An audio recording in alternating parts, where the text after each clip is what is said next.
Welcome to Rider Choices Tribe Talk. Tribe Talk is a dialogue with rider coaches for enhancing communications while helping develop and improve our culture.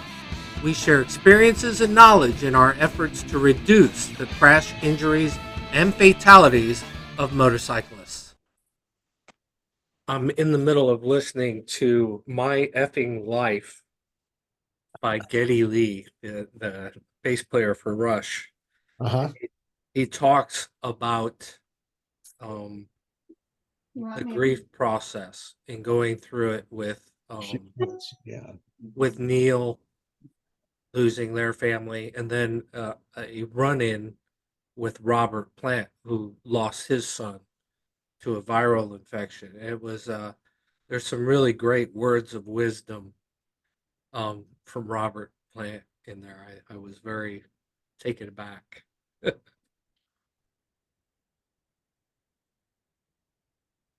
Well, it definitely makes you reevaluate a lot of things.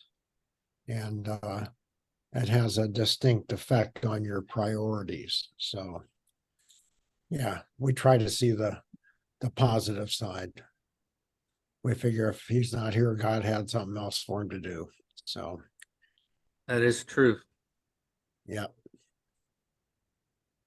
So how'd you spend your time with Robin? It scares me. I seen you, Robin.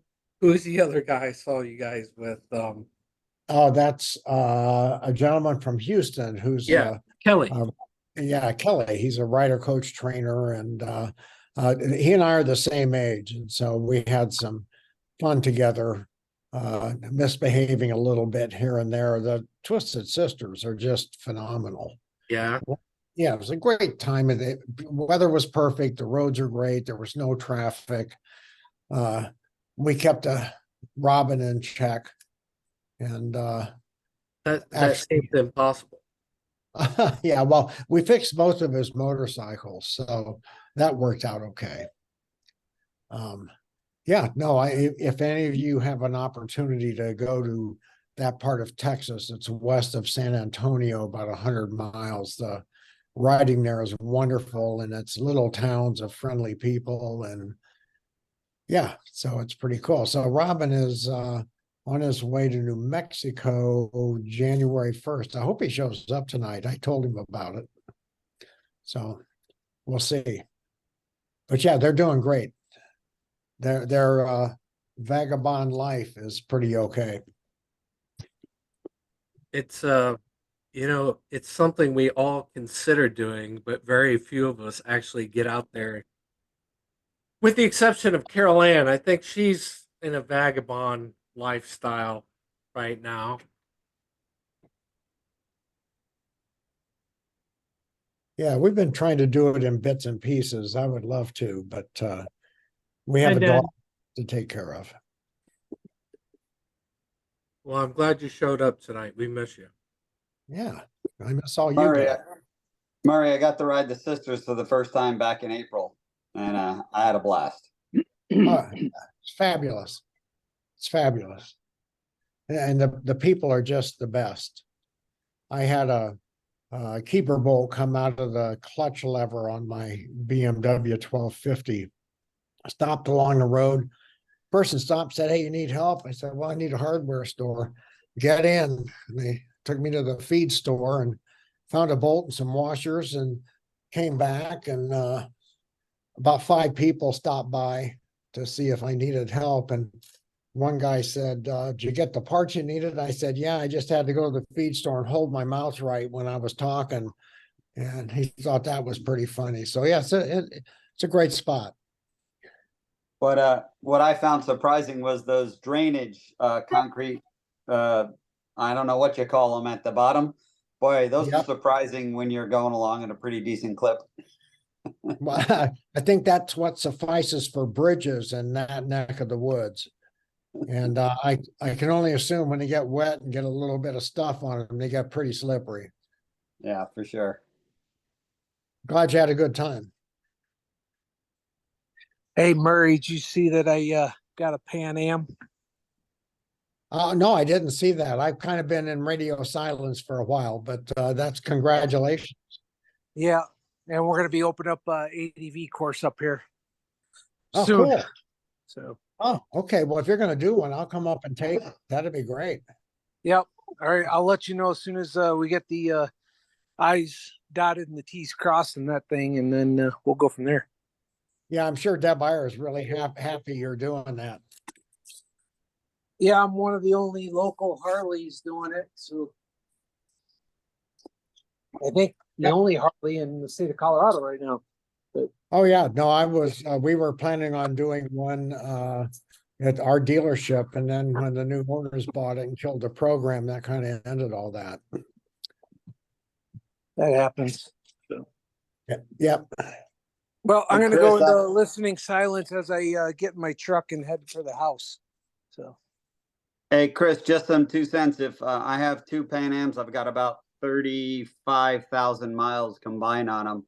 So if you have any questions about anything, settings or anything like that, feel free to contact me. oh, okay, will do. Appreciate it.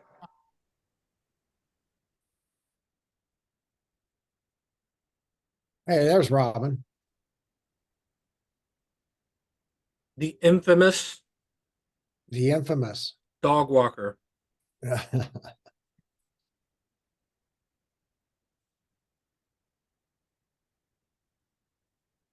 Boy, people are coming in tonight.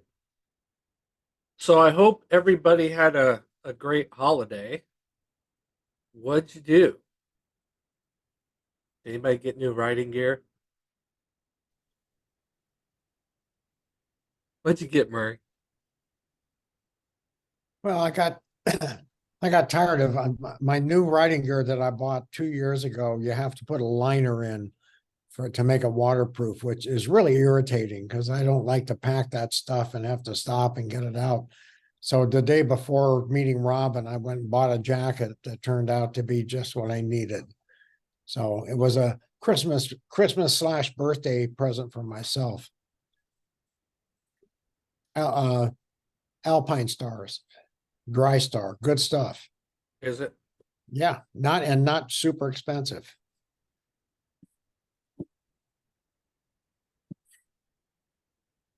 I always find it hard to buy new gear. And I think the reason is I worry about, am I spending too much? Am I not spending enough? Do I really need this? Does it match what I've been doing? Generally, it never does. So then it doesn't get used to the point where it should be. And then I feel like an idiot. Yeah, well, I'm gear rich now, I guess. I started with Aerostitch and then went to Ruka, and the last Ruka stuff I got, I was disappointed in. So trying something totally different seems to be working. Certainly different price points. Oh, incredibly but different price point. Yeah.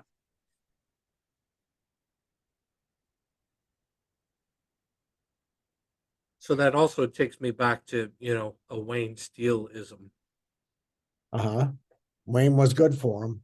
And he always cautioned me, or he, pulled me aside on more than one occasion about being very specific about not talking too much about gear, just, being very generic about it, not talking about any particular brand, um, because there's so many people out there that just can't afford all of that. And when you start loading them up on what it costs and what good gear is and what's bad gear, it kind of takes the fun out of their experience of learning on their own what's good gear and bad gear. And it's just like everything else, it's like a barrier. When you start talking about $30,000-$40,000 motorcycles, it can be a barrier to a large part of our population. Yeah. There's still people out there that, buy a $400 to $800 machine and fix it up and learn all about it. And it's the best thing in the world. Yeah. But the age-old question that I always use is, what are you going to do with it, whether it's the bike or the gear, and what would you like to do with it, and how would you like it to look, and get them to answer the self-assessing, as it will. to answer those questions themselves.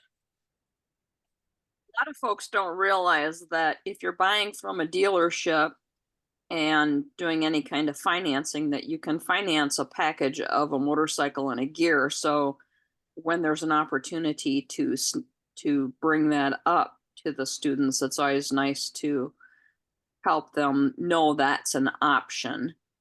But yeah, ultimately the best gear is the gear that they're willing to wear. Yeah.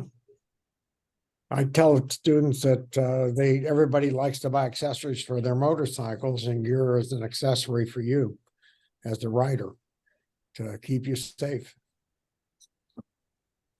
You can buy $1,000 helmet or $2,000 full one-piece leather riding suit, but if you don't wear it all the time, it doesn't do you any good. I think that's why I've ended up with so many, something for every occasion.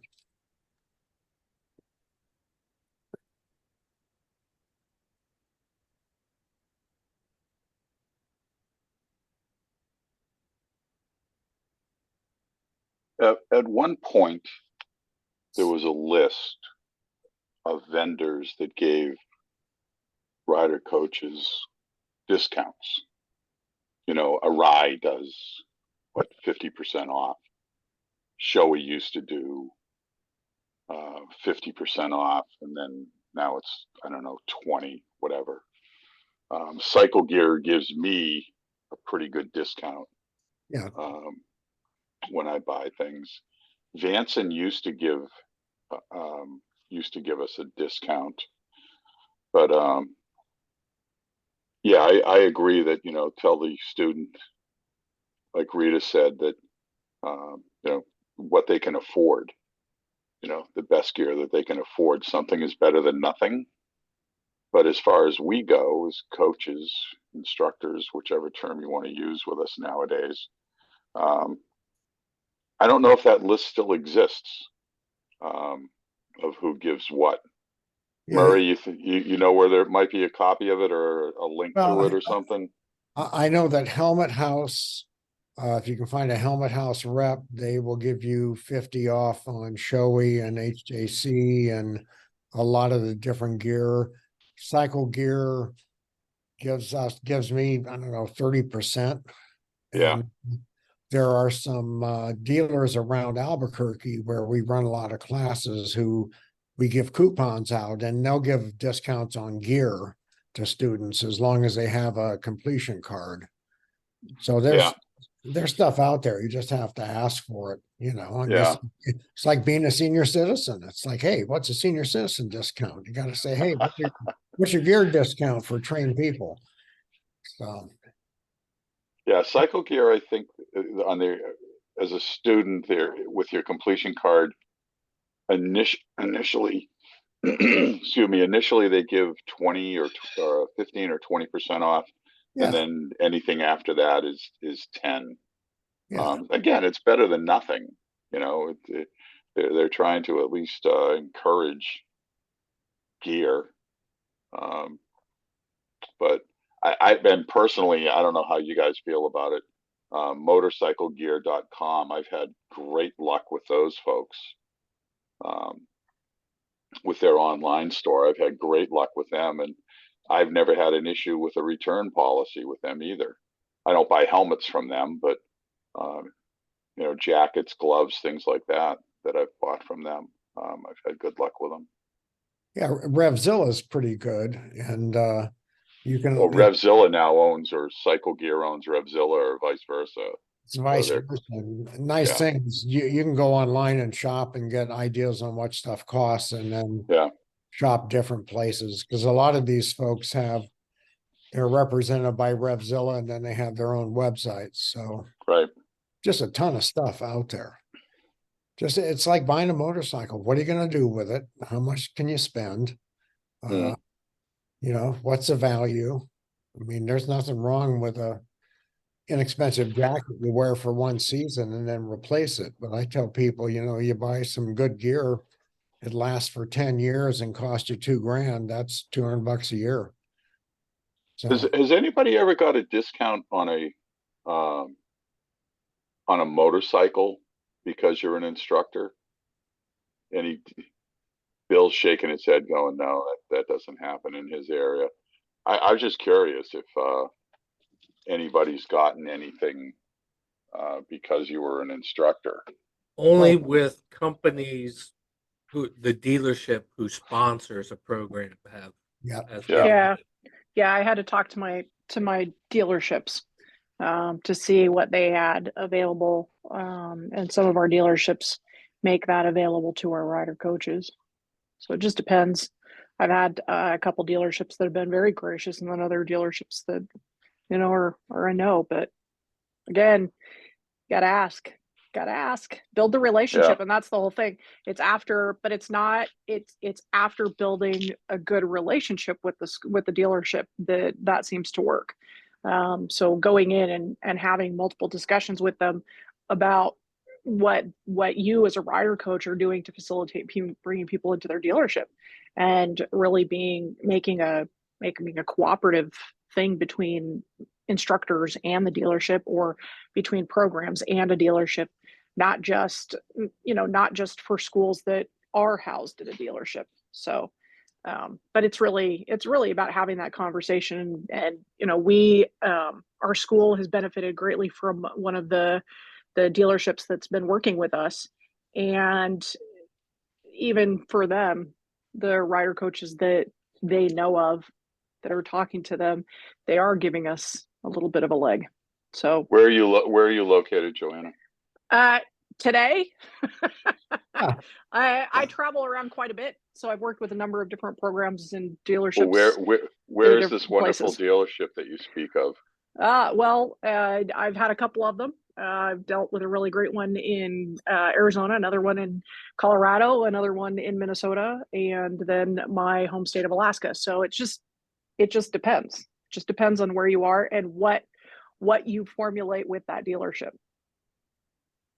Yeah, I'm in Massachusetts, and one of the Indian dealerships out here sends us a lot of people, sends a lot of business our way, and they're just a couple of miles down the road from where one of our ranges.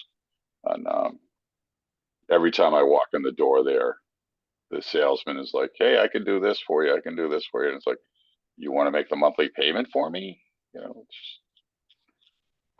But yeah, you got to build a relationship. That's for sure. For sure. There's a dealership that's been running a modified range over here. I actually bought my Triumph from them. I will not even buy a spark plug from these guys now. They're just so terrible.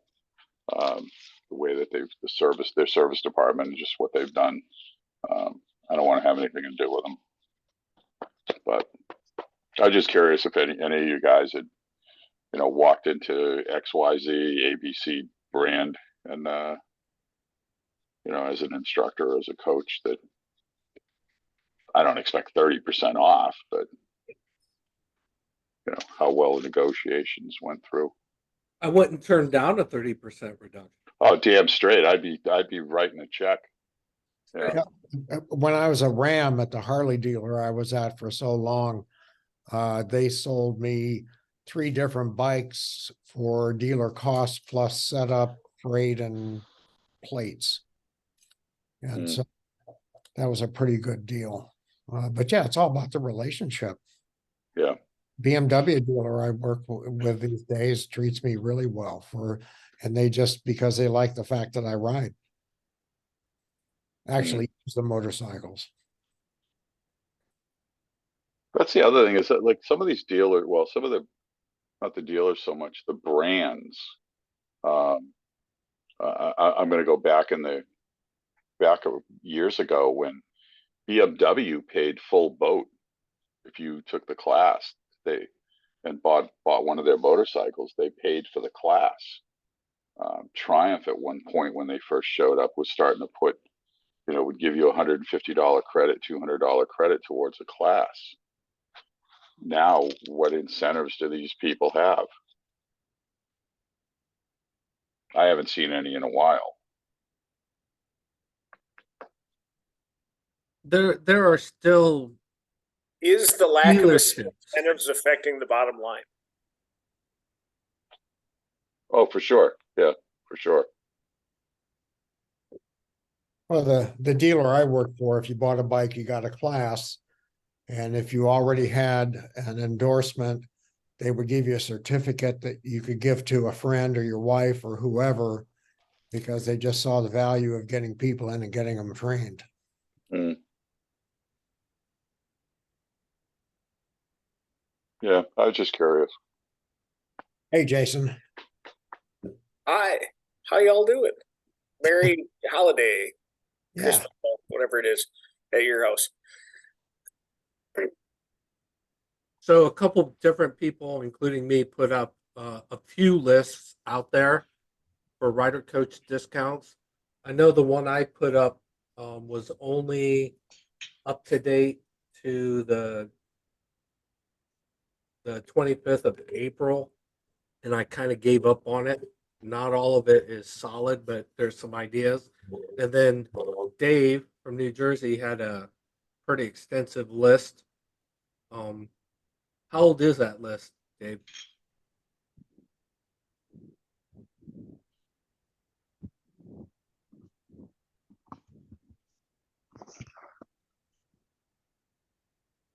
Might be like 2016 if I looked at the date on it. So I don't know if it's really that old. So just bounce the lists off of each other. I know I called around to a lot of those manufacturers myself and got hard nose. So, you just got to ask. So what everybody do for Christmas? You had a couple days off, spent some time with some family, I hope.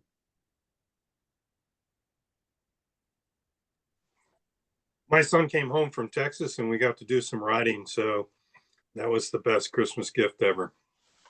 Way cool. It was a balmy 51 degrees here yesterday.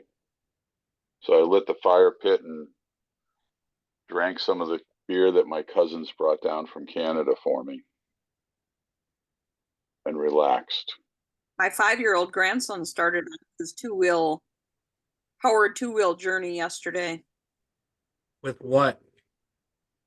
Some little electric twist and go, and within a few minutes he was feet on the pegs twisting faster.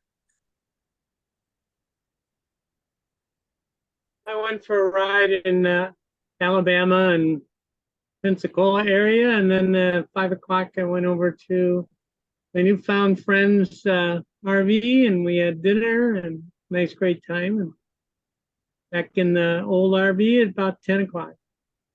Where were Nice you in day. Alabama? Pardon Are me? you? Yes. Why are you're in Alabama right now? Yeah, I'm in Lillian, Alabama. She's in LA.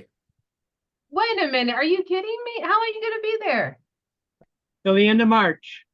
Oh my gosh. I'm going to message you. I'm going to send you my phone number. I need you to call me because we're doing Winter on the Coast. We're going to be in Orange Beach. Me and the Motormaids are doing we in Orange Beach for February.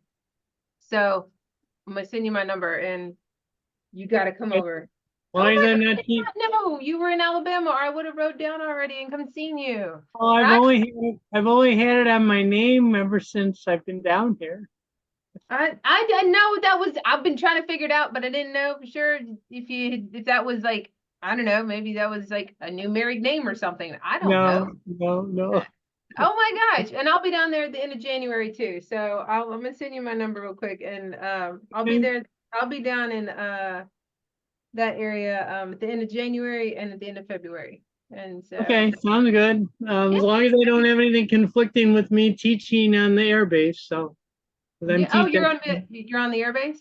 I'm not on the airbase. I'm in Lillian, but I teach on the airbase, Corey Station, and then of course the main base. Is it in Pensacola? Yeah. So okay, well then definitely another reason. How long you said you're gonna be there till March? My cousin's son just got back from Japan, and he is stationed. He will be arriving there in next week.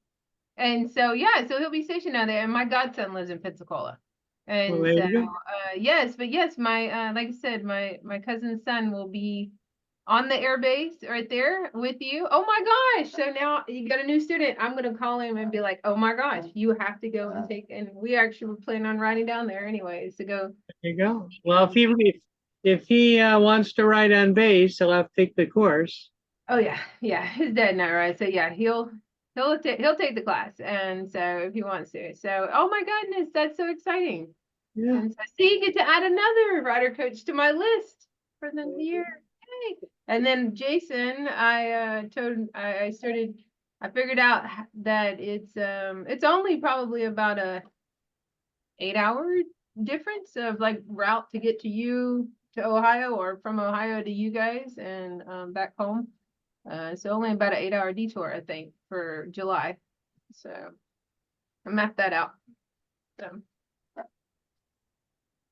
They ought to have that new Buc-ee's open by then. Oh, Jesus. Well, that's one place I have not been yet, is the Buc-ee's. So I guess that's my new. Oh, I Yeah, want I to know. hear your report.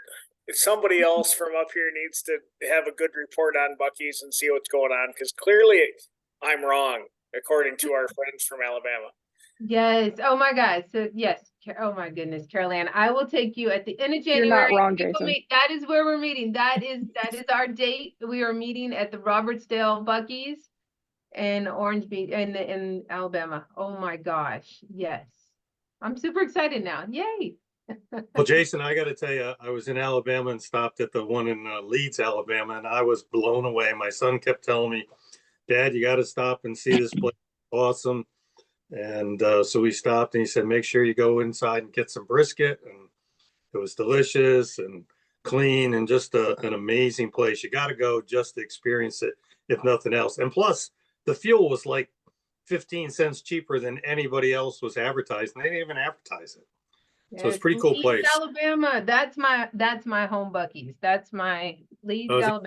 That's where, yes, that's my home. That's where Bucky the biker. That's where I got him at, and that is my Buc-ee's, my home Buc-ee's. So it's only It's pretty cool. 45 miles from me. So yeah. Well, clearly, Bill, you've never eaten Jason's brisket. Well, I'm willing. Right now, that is what my in-laws are eating for dinner. My wife decided that she is not making whatever the hell curry she wanted to make. She's like, do we just have brisket left? I'm like, yeah. Well, the half that I didn't feed their other people. So yes, there's been much brisket at my house this week. So you should offer up that brisket when you do the adventure courses. You know how much that won't slow anybody down at all. For all those people? What? The dollars and cents don't work out. We're lucky that we're offering peanut butter and jelly right now. So right before the holiday, I was working on the bikes, taking out the batteries, and on one of the TUs, I saw a cracked side cover. So I hopped on eBay to see if I could get a used one. And there was a guy parting out a TU. And he had a lot, both side covers, all the turn signals, the front and the rear seat, the rear tail light assembly, and he was selling it all for $75. Holy Pickup moly. only in Brooklyn, but it was well worth the 5-hour drive to go and get all that stuff. It was about $2,000 worth of stuff if I bought it new. And I had a few other things to do down there anyway. So I did all those motorcycle errands and other errands, and then spent the holiday at my brother's, who had a heart transplant in August. So it could have been a very different holiday. So we were pretty happy to all be able to be together. Sounds like you've been busy. A lot of running around. I have to say, it was tiring. I was going to reach out to you and load you up some more. I'm glad I didn't.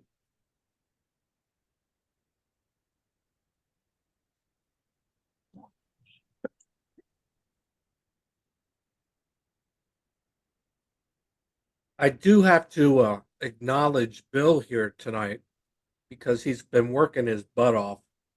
I don't have it posted yet, but he has basically made an index for all the previous tribe talks that are currently posted with all the topics that were available to him for him to gather that were already out there. So a big thanks to Bill. Now, a couple of you got an email from me a couple weeks ago, just wondering if we're going to continue that project or not. Well, let's start with one of the last things I remember you saying. You brought up something about riding chin over wrist and it not being applicable to speed limits. And I thought on that one for a minute. So this is just a segue. I realized that there are times when I'll ride chin over wrist if the surface conditions are loose. And I will ride at the speed limit or less in a chin over wrist posture to keep the bike upright and let it dance in loose surface conditions. I want the video on that. No. But I wanted to make my case for that. Okay. That if I'm coming into a corner and I'm like, wait a minute, leaning over too far will create a low side. But if I keep it upright and I lean in, the bike might shift and shimmy around, but I stay in my lane and I continue on. If you say so. Okay, so you acknowledge that if I say so, it must be the truth. No, everybody heard this? I'm just saying that, thanks for your opinion, Robin. Appreciate it. Oh, it's something I actually do. I'm not denying that there are, there's always exceptions to them. And I wasn't particularly talking about chin over wrist, but what I was talking about was trail braking at the speed limit. I think that's what the discussion was.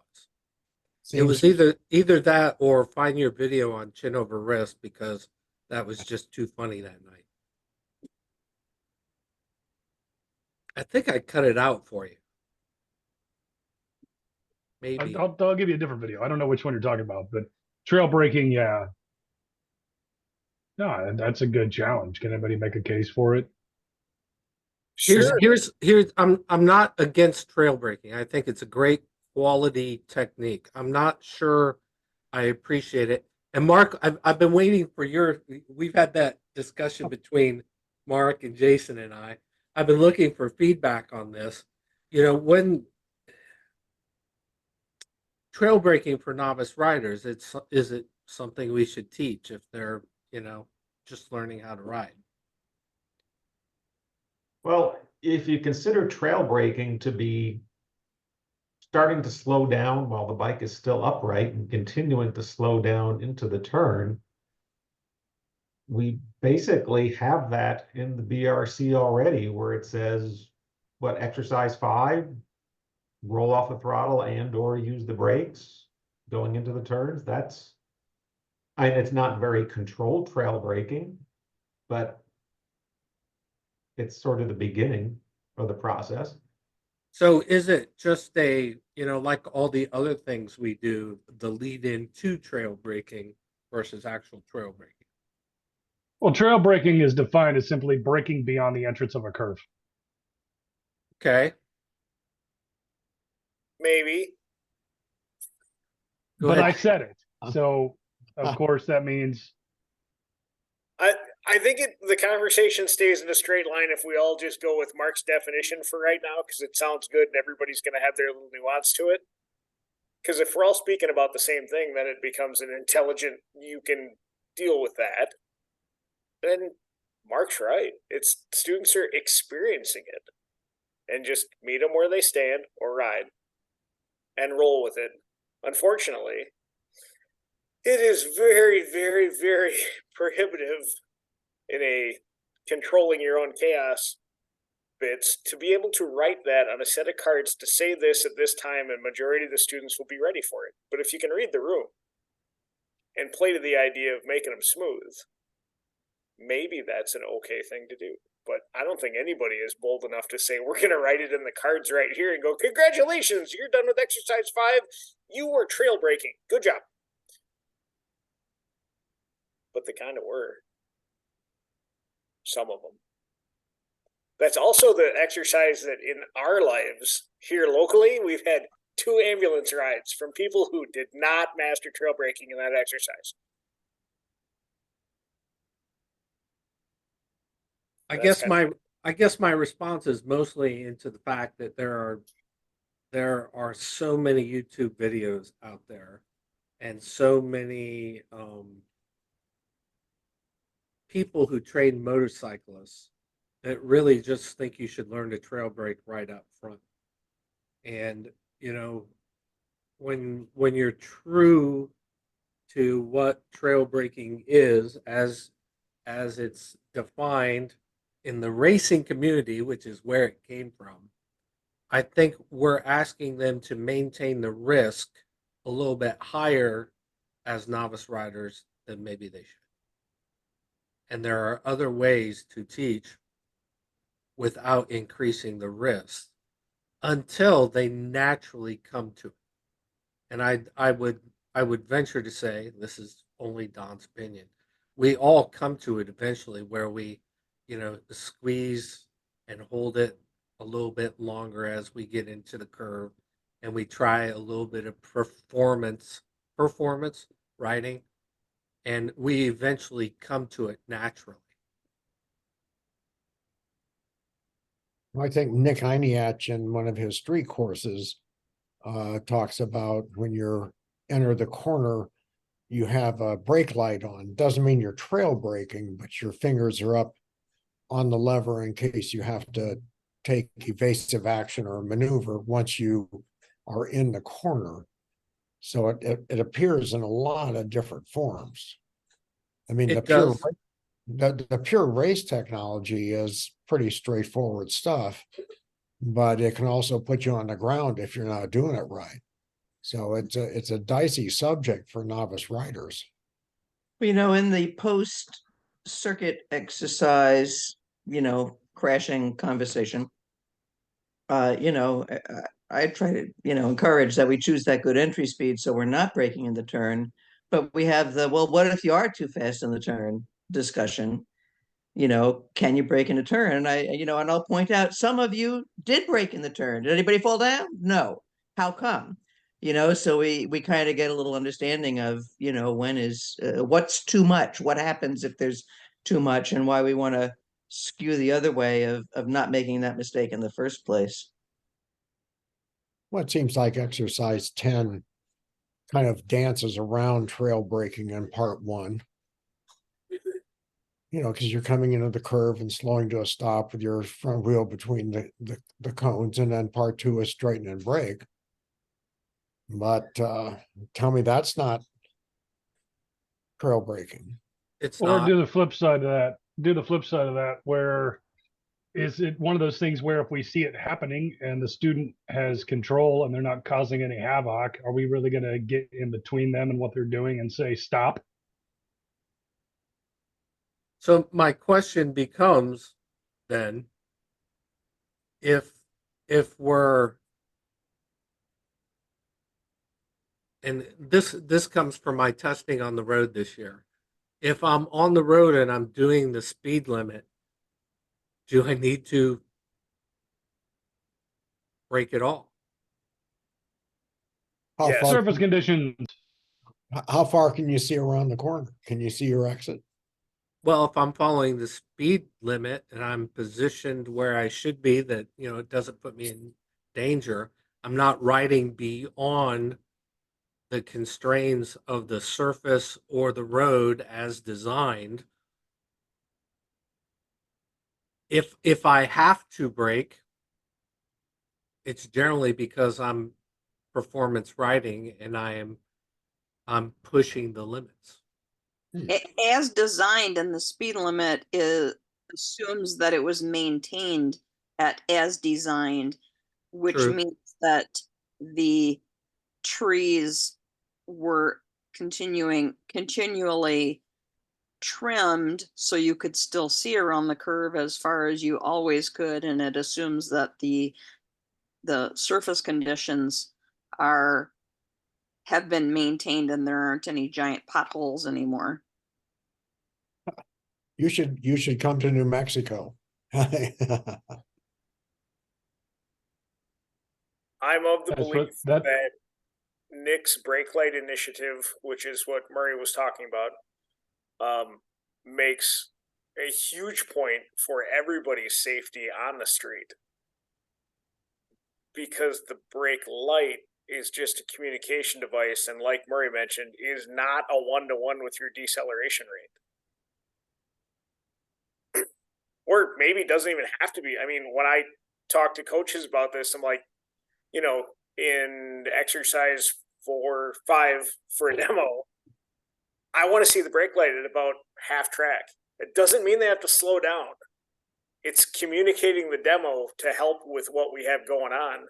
Because if the students see, my experience has been, if the students see the brake light for the first time at or about the last cone before they go into that 90-degree turn, the students aren't going to get to the brakes until the 90-degree turn, which happens most of the time. And I want to reduce my incident rate by doing it better, but explain to the coaches that it's a show more than anything, and gets our students to get to that point Don talked about, which is they just kind of feel it on their own.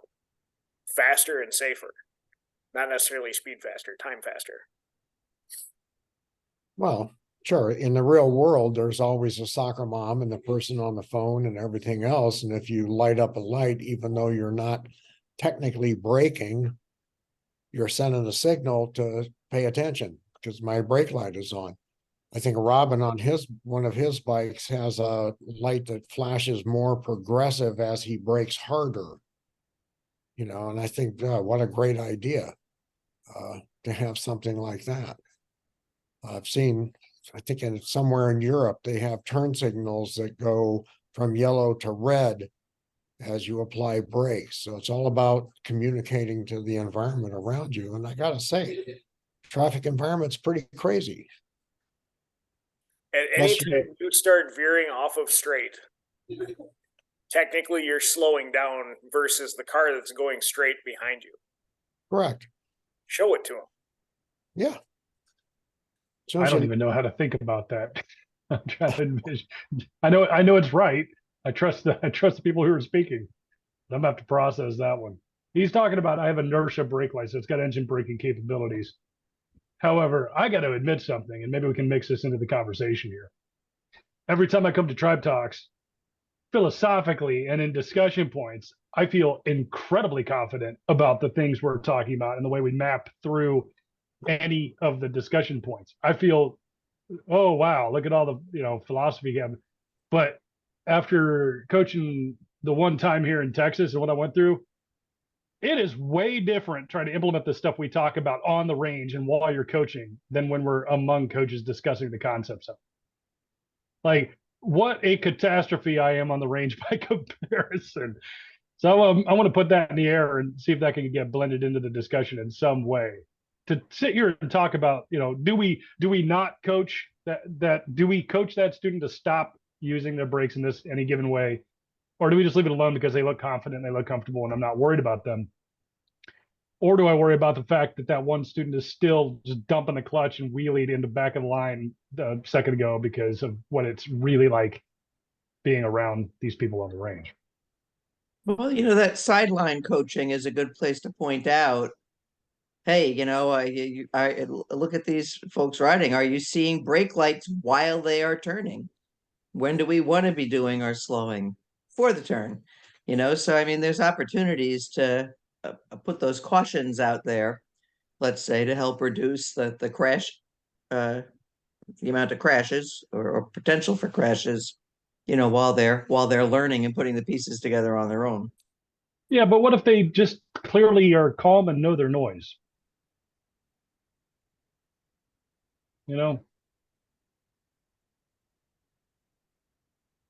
Well, I have had experienced riders that were breaking in turns, and I've kind of asked them not to for what we're doing here. And I say, I know you know what you're doing and blah, blah, blah, but But it's setting up the example for the other riders who don't have that level of expertise.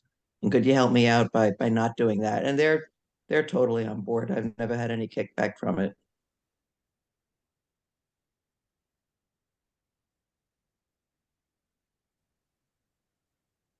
I don't know, maybe I'm off base here, but I know for exercise 5, I always stress with them, I want them to brake, before the cue cones and before they enter the turn. I usually say, I'd rather you enter the turn too slow, and then you could always add a little bit of throttle.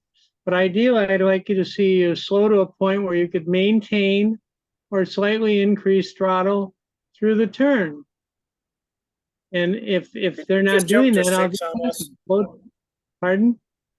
Did you just jump to 6 on us, Caroline? You started with 5. No, 5. I'm talking about 5. 5 is an introduction. 5 is an introduction to 6. Okay, I don't stress it. I don't stress. I just say this is the look in the press. So I want you to have all your braking done before you enter the turn. Okay. And if they are going to use some throttle, I want them to maintain it or very little throttle. They're going to. If they're going to do it, they're going to do it. But my goal is to get them to slow down more so that they can experience the lean of the motorcycle under some power. And then they seem to get, the light bulb seems to come on. Rather than coaching them about you're coming in too fast, you need to slow it down, I have to worry about them crashing. So that's what it works for me.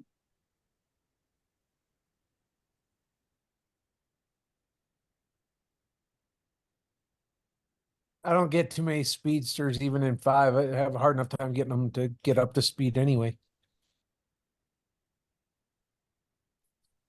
So slowing can be done with just throttle roll off with very little use of the brakes.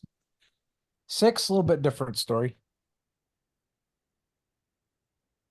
Well, we're talking novice riders here, and we need to go back to gross to fine motor skills. They're trail braking and doing it properly. That's a finer motor skill than you're getting from novice riders. So you read your student, and if they need some coaching, fine. But what I would coach them if they are trail braking is you're going into the corner faster than you should, or you wouldn't need the brakes.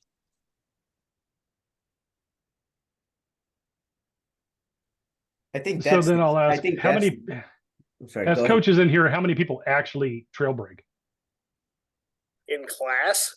No, period. Yeah. As riders.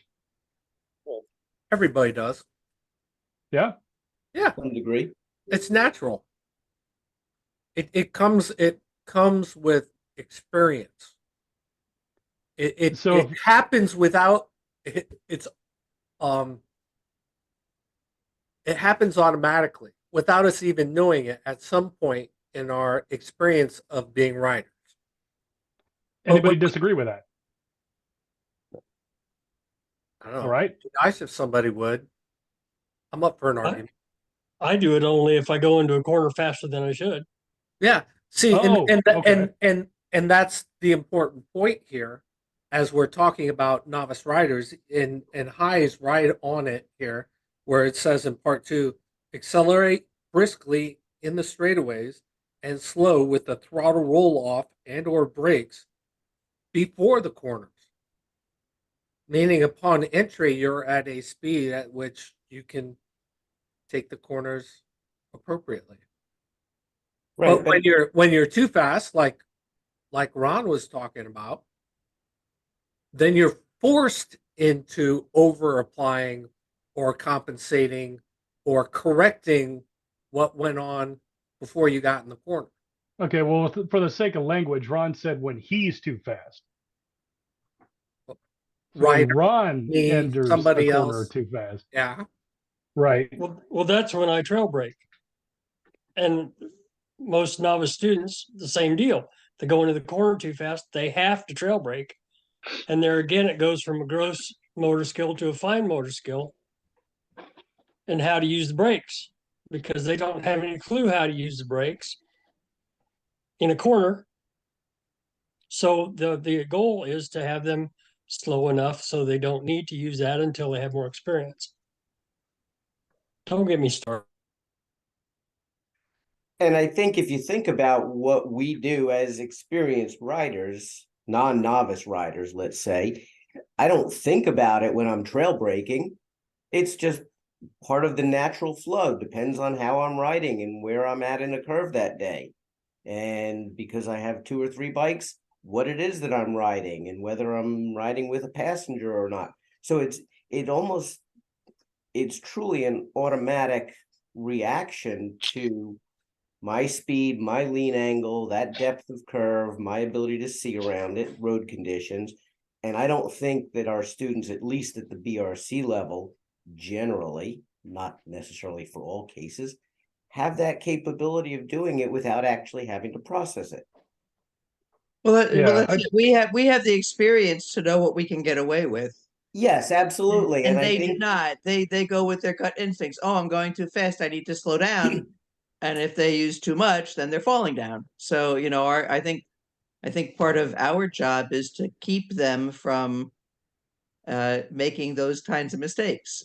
right. And I think that part of it is a judgment call on our part, particularly when we're looking at exercise 6. I know that I'm looking at students who are grasping the skill a little bit better than others and maybe not pushing them away from carrying their brake into that curve at the beginning, because I can see that they're capable of holding a line, as opposed to those students who, applying their brakes while they're in that curve for exercise 6, start to throw themselves out of the line and out of This their was starting to intended. sound.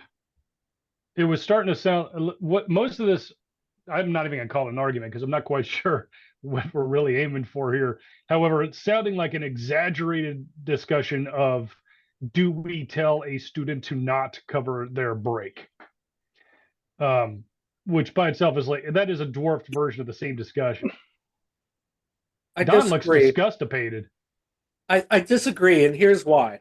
You disagree with what? I haven't actually. I disagree with your statement, and I think it goes back to what Rick and Belinda have discussed. First, you have to tell me what my statement was. Your statement about this being a micro discussion, an expansion on, do we tell them to not cover? Okay, go on. Right. So I think if we're teaching the behavioral aspects, getting back to the 5 core questions, if we're teaching the behavioral aspects of having a safety margin, good risk offset, when we teach them to slow prior to the curve and use the appropriate speed through the curve, so as they don't have to have an autonomic function to rescue them in the curve, then we're doing the right thing. I'll add that, in exercise 5, after they've gone out in one direction and they come in, they're on the sidelines getting some coaching. I introduced the idea of the smoothness. That kind of goes back into our search, evaluate, execute, and the execute part is smooth and well timed. Here's where that matters. It matters where the braking happens, and it matters that it's smooth. And I start talking about transitions. It's not bam on the brakes and wham on the gas. It's smoothly brake, smoothly add the throttle. And I no empirical evidence, but it seems to have reduced the crash factor. Don't have a lot of people falling down. And if they get to that point of smoothness, well, good on them. But the seed's planted, at least, I think. I think Lynn's spot on. Safe, predictable, and smooth. And that is what we're looking for in a not MSFE terms, and everything we're doing that applies to every time you get on a motorcycle, every time you get in a car in traffic, if you're riding dirt, if you're riding street, doesn't matter, or even at the track, those 3 things. But I'm going to argue briefly, and this is kind of funny, but it not that funny. Don, you're preaching abstinence, and that doesn't fucking work. No. People are going to go beyond it, look at you, write you off immediately, and if you don't give them other avenues, you're just going to get the rest of us in trouble for it. It works really good in our classrooms. in an arranged setting for the beginning. But I think we should start, well, maybe not the first day, but at some point in the conversation, this mythical trail breaking thing that a third of your class has heard of before they showed up. Just it's a thing, and we're going to work you in steps towards releasing you into the wild where you build on that skill, but you won't actually do it here. But we're going to teach you to be smooth in all of your inputs, just like Lynn said, and make sure they know that there's learning beyond this, which I think everybody that shows up for this show knows already, but it maybe isn't emphasized enough for the read the cards crowd. That there's this rider coach who I admire greatly who once shared something to the effect of, you don't know where your limits are unless you cross them every now and then, and wear good enough gear so when you do cross those limits, you keep yourself safe. So this is a great segue for my last week in getting into the beginner's mind. And so a week ago Tuesday, I tried snowboarding for the first time. I'm a skier, not a great skier, but I can stay on my skis. Learning to snowboard was a completely different animal. And the fundamentals of skiing don't allow you a quick transition from from two skis to one large ski. And it changes how you manipulate the controls, i.e. my feet and my butt, my third point of contact. And so I spent 2 days learning, and the fundamentals are completely different than what I thought them to be. So having a beginner's mind and learning that new thing also allowed me to spend a lot of time collecting my thoughts and breath, watching other people do it, and watching ski coaches teach people how to snowboard and teach people how to ski. And I was completely amazed at the many different techniques that they were able to use to get a point across to the beginner's mind. Now, being a dumbass, I didn't use a coach because I wanted the full effect of learning something from scratch and relating the process of those basic fundamentals to what we do on a regular basis. How do beginners approach these things? And I have to say that by the second day, I was on the hill coming down. Unfortunately, by then I was so wore out from beating myself off of the ground so many times that it didn't last long because my muscles couldn't control my board anymore. But it goes back to what we're discussing here. Are we throwing people into the mix without the knowledge base and the fundamentals they need to be safe just because we know they're going to go out and do dumb stuff anyway? Okay, so wait, expand on that for me first, because like if you're talking about, are we throwing them, if following the cards and going through the course and the curriculum and sticking to it, are we handing them off and they are now screwed? Or please clarify. It comes down to the behavior, and Mark is next. It comes down to the behavior that we're preaching to them to give them the fundamentals to be safe, which are mostly behavioral, probably more behavioral than they are physical.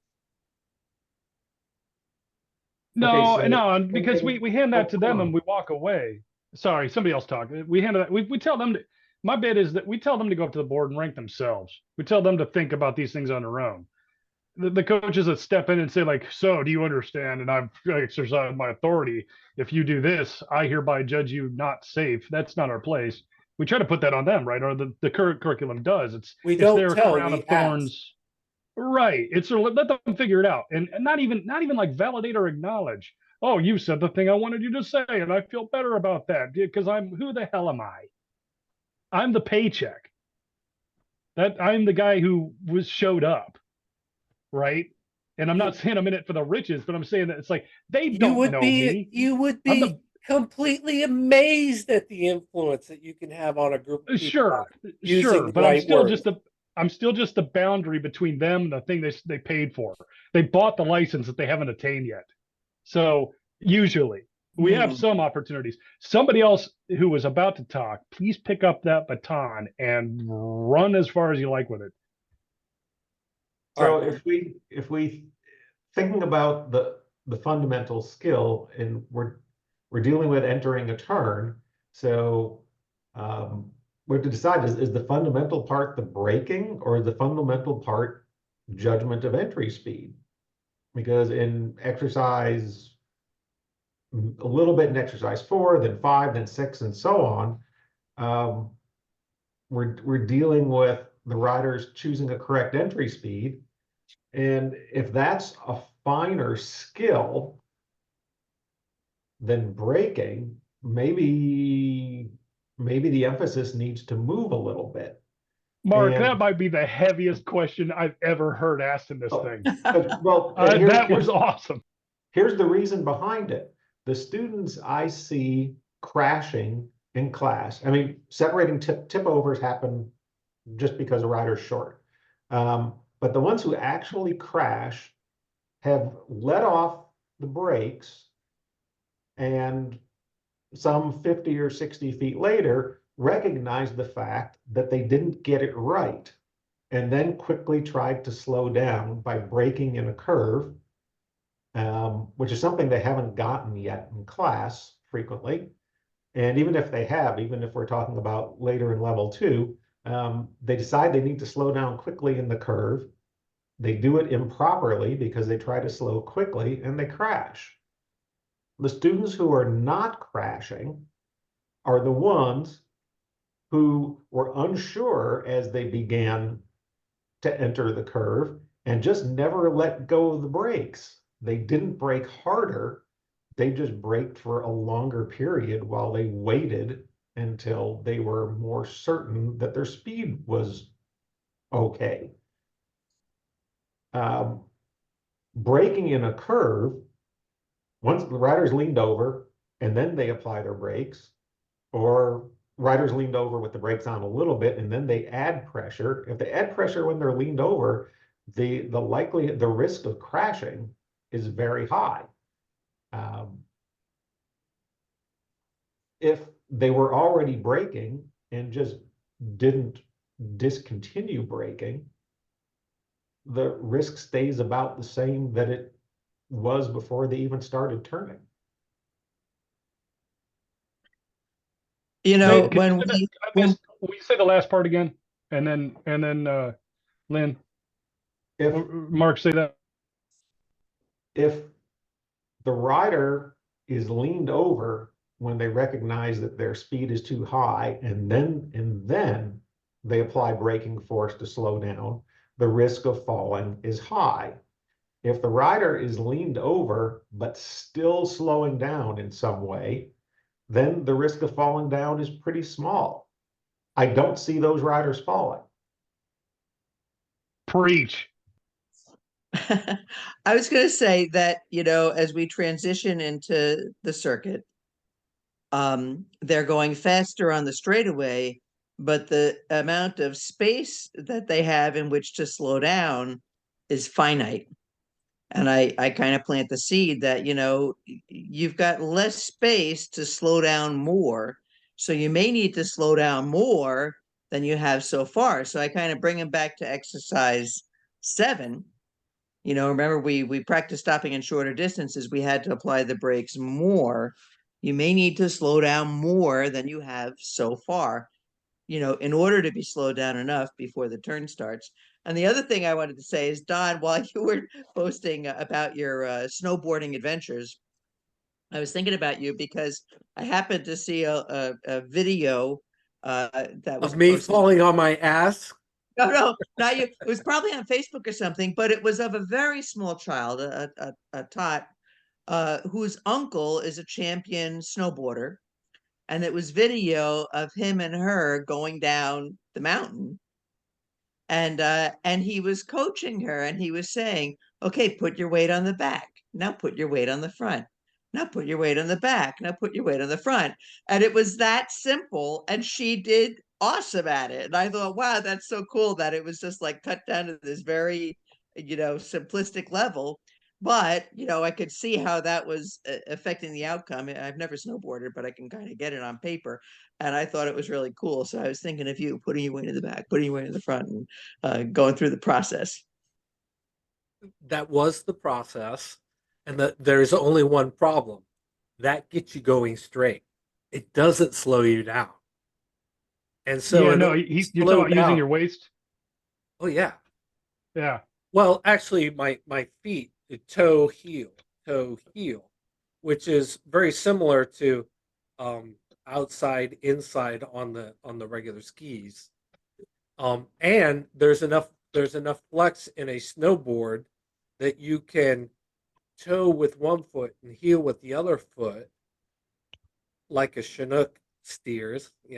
Oh, my give me my a previous break. experiences. So yeah, there were a lot of concepts that I could get fundamentally, but add speed or not a good place to land when I screw up. That'll take your. I think I bruised a rib. It'll take your breath away. Nice. But if you go back to this whole discussion, we continually go back to the physicality of how we do this and when we do it and why we should do it. But very rarely do we touch about the behavioral aspects. And I got the cards out, so I started looking. When you look at the evaluations, it's very basic of, do you keep enough space? Do you use that good judgment? Are you working forward up here? Not it's all here, but what it is really asking for is the thought process of the space and the risk judgment, the speed judgment, the slowing judgment. And that was one thing that kept going through my mind on the snowboard is, okay, I know I can go fast. All I got to do is point it downhill and ride it. I can do that. The problem was to stop it. Can I stop it when and where I want it? So are we teaching, instructing, facilitating, coaching our students to put it where they want it, when they want it? I'm laughing because I watch the Olympics and stuff, these guys come like blazing down the hill and then they seem to stop at such a short distance. And I know that I'd probably be in the next county before I could stop if I were going that fast. So yeah. It was a great philosophical journey I went on for a couple days. If you think about, though, in the very early exercises, students will not pick up their speed until they are comfortable stopping. I mean, the students that don't go, quote, fast enough in exercise 5 are not comfortable with stopping. If they know better, if they have enough fear. There are some students have no fear whatsoever. Kind of like me on the snowboard, and you just beat it. My dad had a saying, if you're not going to be smart, you better be tough. I had to be tough for a little while because I certainly wasn't doing it the smart way by getting a coach. Caroline, you might notice we just interrupt each other here. Just talk. Okay, so in my opinion, on the behavioral That wasn't side for me. That was for High. Oh, yeah. versus the performance side, is that when we see other people ride motorcycles, we kind of look at the overall performance of how the overall result of entering the curve, riding the curve, and exiting the curve. So a lot of riders just look at the overall result of how that rider went through the curve. No one really looked at the concept of the behavior, which is like, how am I going to enter the curve? Can I handle the curve? what kind of speed, what kind of lean, all the aspects that actually are required to handle the curve are so quick in the brain for the experienced riders that when we try to teach it to the inexperienced rider, we got to break it down even further. And it depends on how well you discuss it to the students so that they understand that behaviorally we need to understand how to break down the curve, break down the entrance of the curve, the braking the curve. That's really good, man. That's really good, because if we surrender to the curriculum and read the, I don't often find myself saying just read the cards, it turns into a crapgasm. But like if you are leaning on that and saying, look, these are not us, these are new riders. Here is the way you need to know how to take a curve, which is you need to be entering that curve at a speed that you can manage from the start, not from my start. I guess that doesn't even blend well, but you get the point. It's like we're carving a line. We can narrow it down to one thing. We are carving a line, and they are setting up to make a turn, which is more steps, I think. Mm-hmm. Yeah, we're carving the line, but then we also have to emphasize them that they are individual riders carving individual lines for themselves. They can't exactly follow the person ahead of them, their line, because they are not that person. They don't know if that was right either. They're like, was that correct? I don't know. I'm new. Yeah, because like take an example on the racetrack. Everyone is pretty much somewhat on the same experience level, riding level. So when they take the curves, you can see the curve lines and the cut line ready. Everyone's following it. But the real question is, who can adjust that line so they overtake in the curve on a racetrack? But on the streets, we don't have that line. The consistency of the curve on the streets is not the same as on the racetrack. And the visibility on the streets is not the same as the racetrack. So we have to make sure that the riders that we teach understand that no matter what you ride, you have to understand where you ride. Are you on the streets, the dirt, the track, the desert? Where are you? What's the traction level? What's the visibility level? What is your experience level compared to your environment level? So that is all behavioral side. Can you get your head in the game to understand where you are to actually perform? I like that you said that line, that we don't have that line is better stated as we don't have a line that is without concern. Like at the track, my only concern is whether or not I'm going to ride off track in front of Herrheim and then go off into the grass and then, like an idiot. That is my only concern. But in real life, my concern would be, am I going to get run down by every wheel of an 18-wheeler and that's going to back over me to ask if I'm okay? Completely different environment.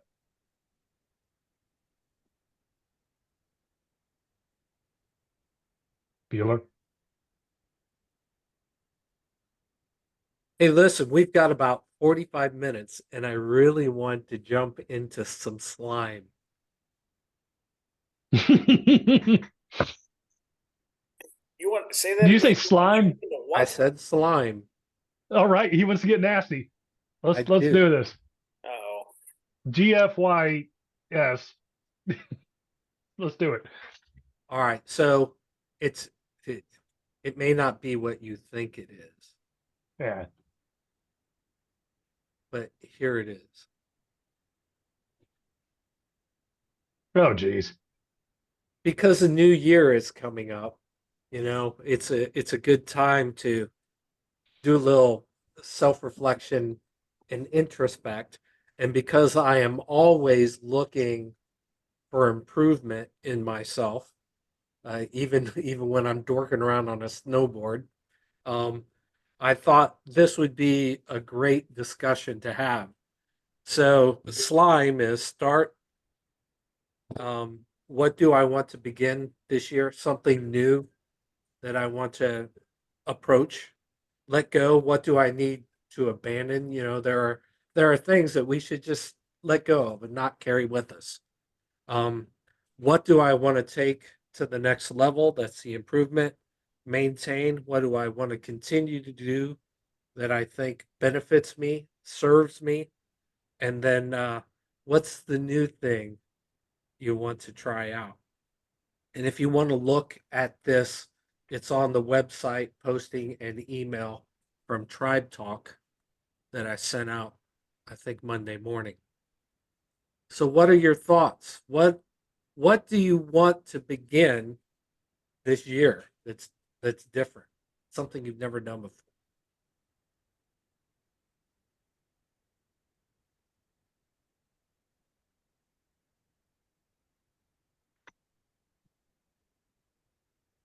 Motorcycling or otherwise? Yes. I'll frame it this way because I had a discussion with Shu Simon earlier. Yeah, it would have been about a week ago, and we were discussing the fact that everything you do, this is a Rita-ism, relates to the BRC. But having a general perspective, being involved with many different environments. I talk about being an aviator sometimes. I talk about being a drummer sometimes. And all these strange, weird things that I've been associated with in my life add to being a better coach because of the experience and the generalizations. So when I ask you, what do you want to begin this year? Eventually it's all going to relate to the BRC, isn't it? Here's another Rita-ism. The answer to virtually every ORA question is yes.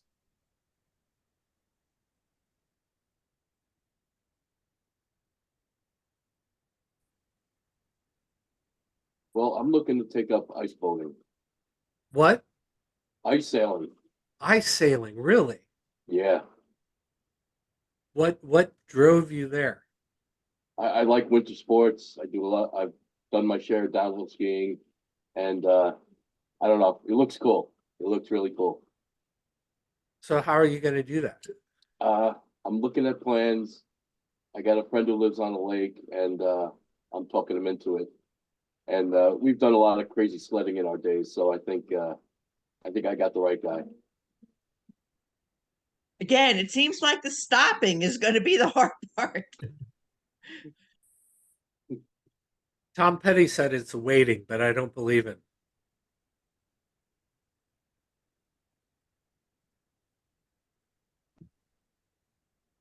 I'm actually getting into fly fishing this year. And what drove you to that? So I got moved back up to Alaska now that I retired from the military, and I always wanted to fly fish, never really had the time or anybody to learn it from.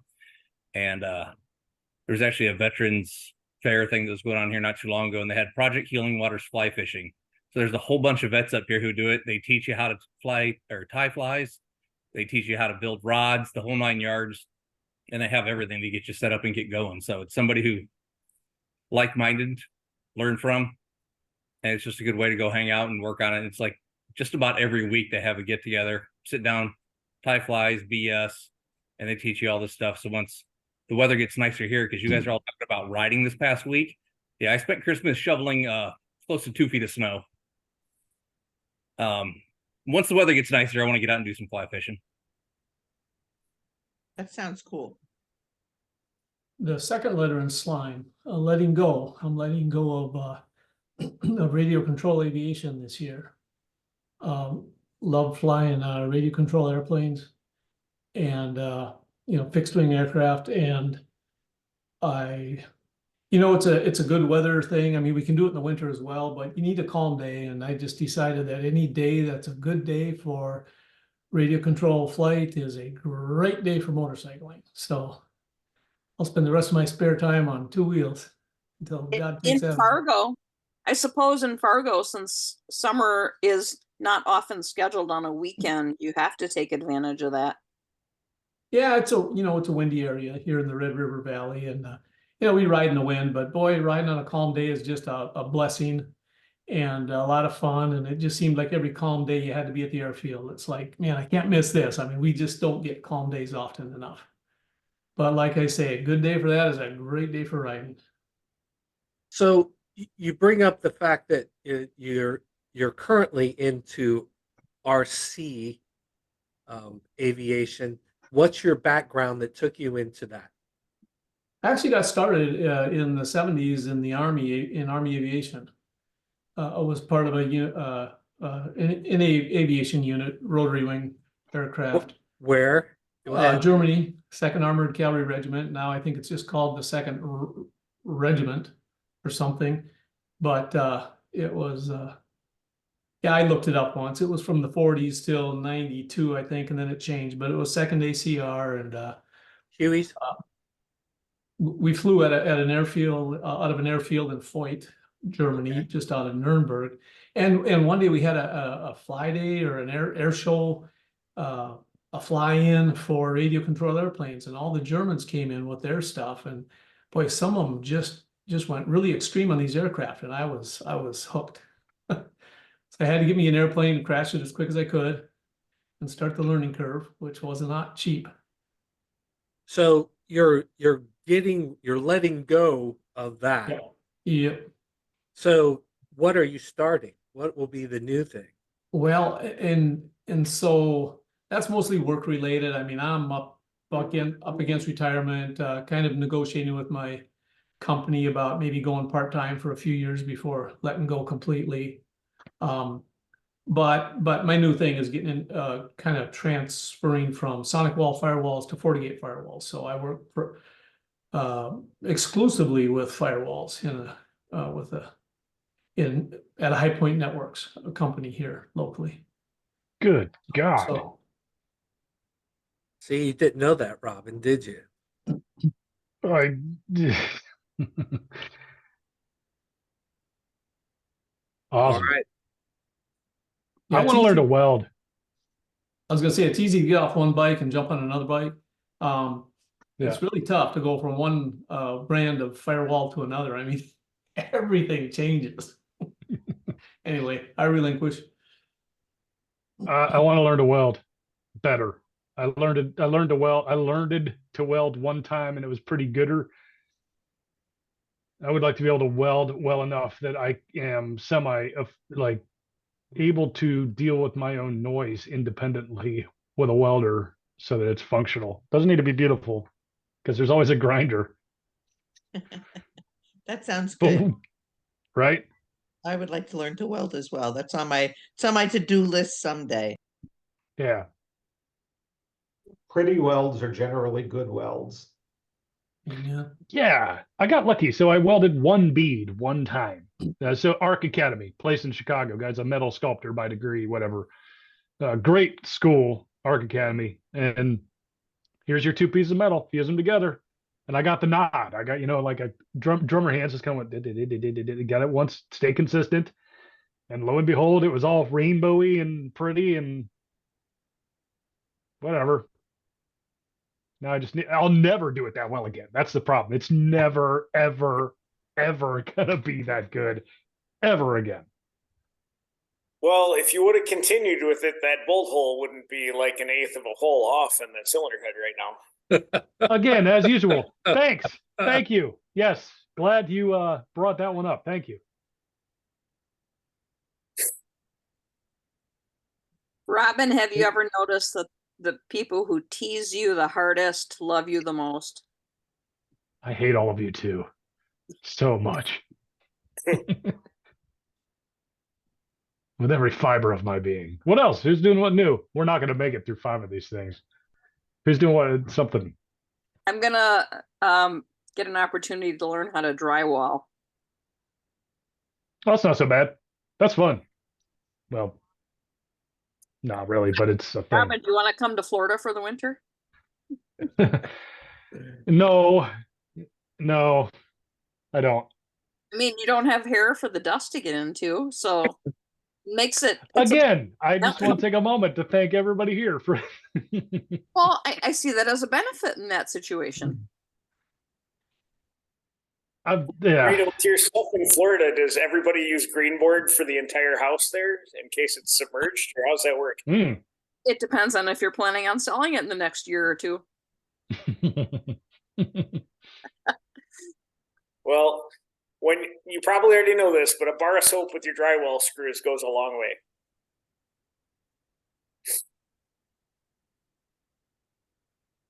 Well, I don't know that, so I'll have to keep that in the back of my mind when I'm researching. Lubricate drywall screws with a bar of soap before you drive them in. It'll make life a lot better, and the battery lasts longer. And you won't tear paper as fast. I've got tons of family in Florida. That's why I don't want to be there, just so you know. But, you know, if we don't tell them, sure. I was going to say, hire someone who does drywall and save your sanity. Former contractor, I hated doing drywall. We have 2 cousins and a nephew close by who are willing to help, since I'm the only one of the 2 of us who can work over our head right now. Oh, you're drywalling the ceilings too? That's the main thing. We bought a fixer-upper that the roof was leaking, and Got the lift.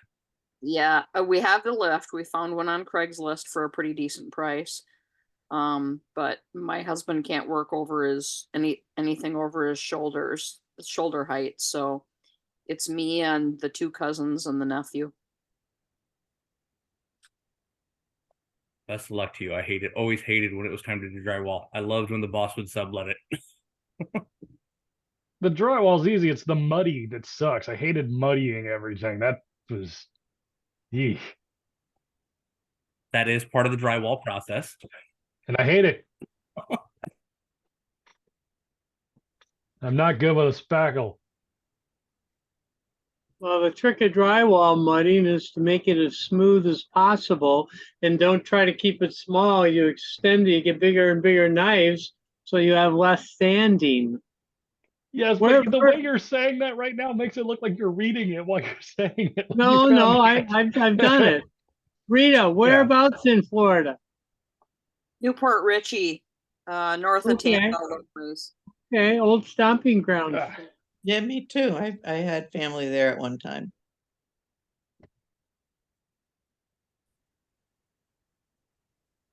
Go at your sinkhole. What is who's anybody abandoning this year? What is everybody? That's the next one on the list. What are you going to give up this year? I hope I'm going to lose about 5,000 pounds worth of crap that's muddled in the shop. Stuff that you put there, or that was left over from monks? No, we'll call it the inherited items that are not necessary. Yeah. I'll take that Model A rumble seat stuff. That might already not be here. All right. But there could be more parts that have not been turned up yet, and I'll keep them with an idea. Oh, you know what? I have a V8 that came out of a Model A. It would work great in yours. Somehow I know you're not going to do that. That'll be the next one after this one. The truck.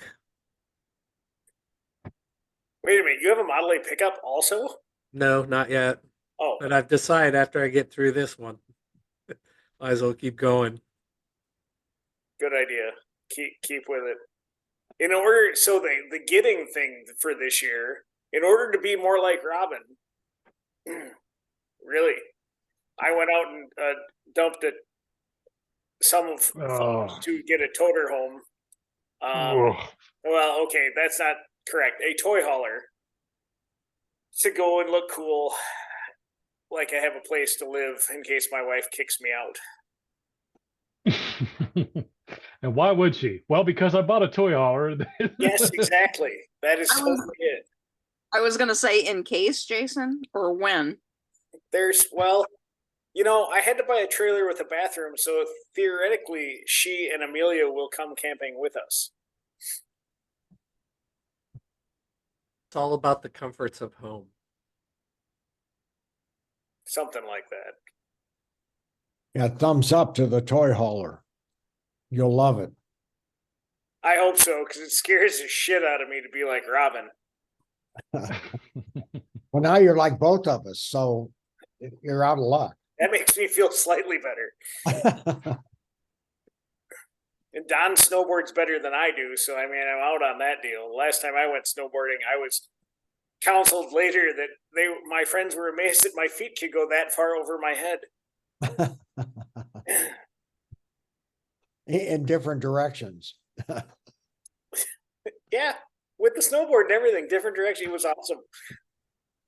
Oh, I snowboard with a back protector on and a helmet because I need it.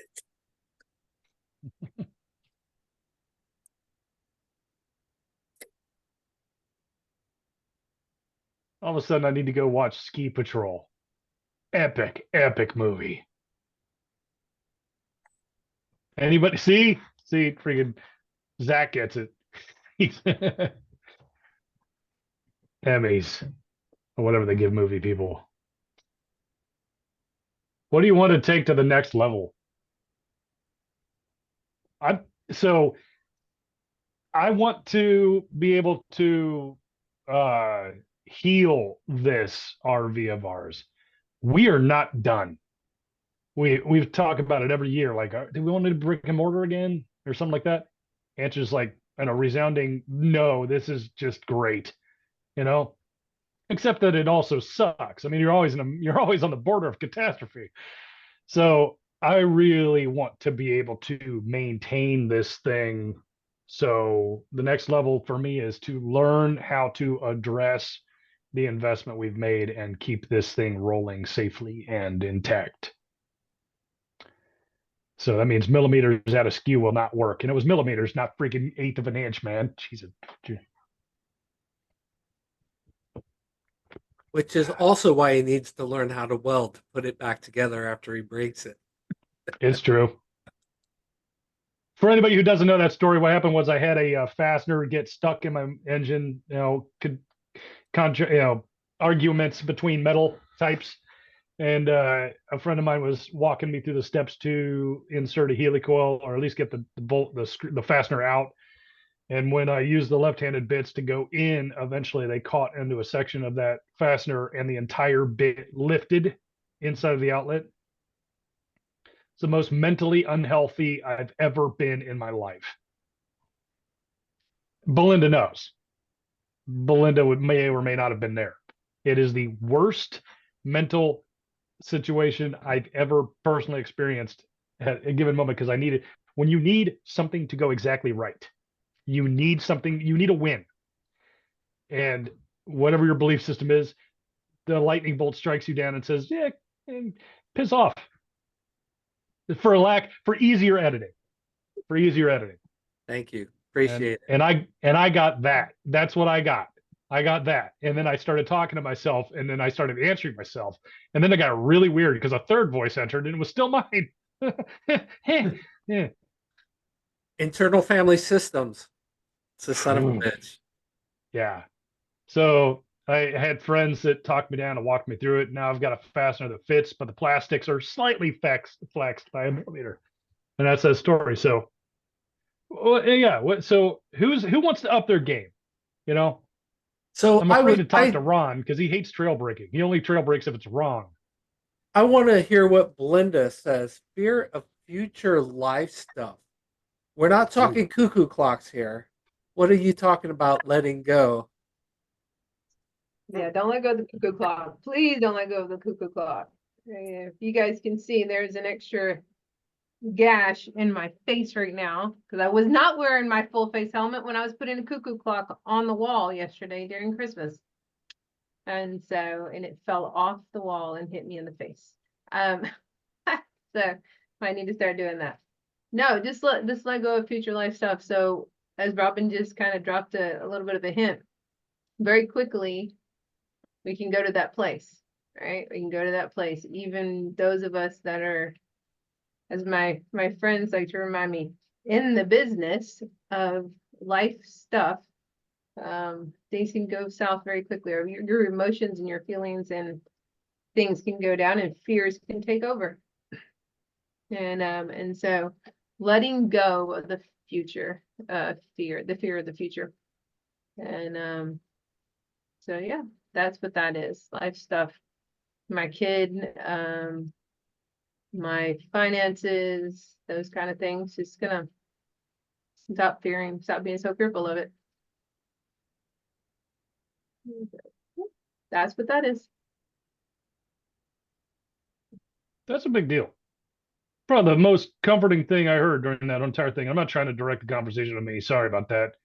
But when a friend told me, hey man, you jumped off the deep end, you went for it. Who does that? That meant something.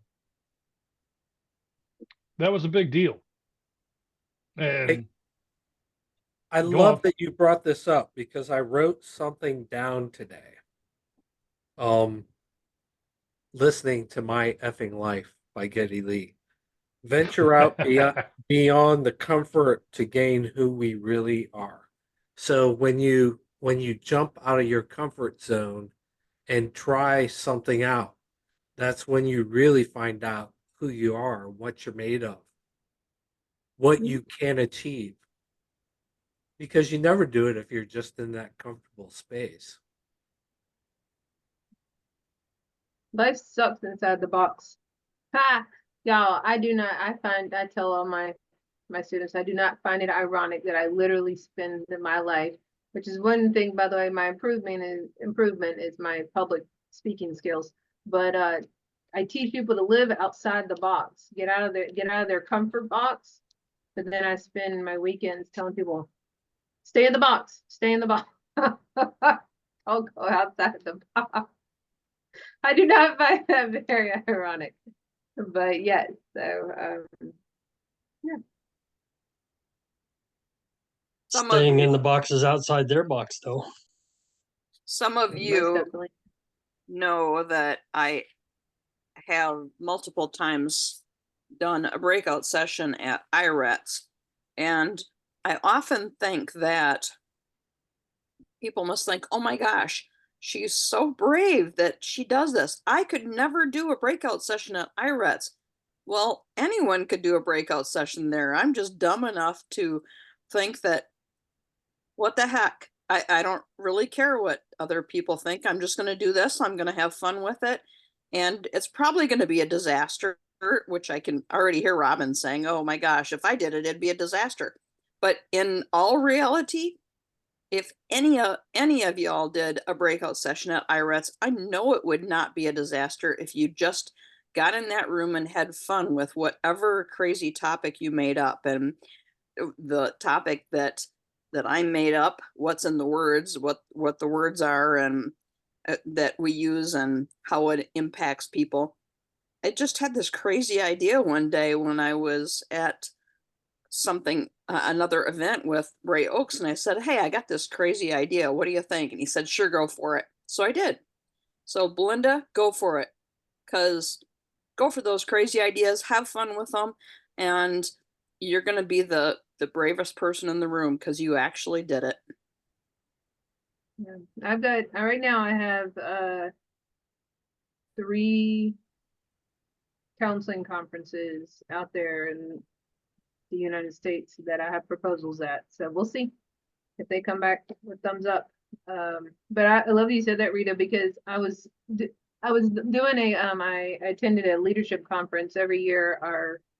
The church that one of the people that are on the board of our church is John Maxwell, and so he always comes every year to Birmingham and does the leadership conference, and I had opportunity to listen to him. And one of the biggest things he always says is, the first time you do anything, you're going to suck at it.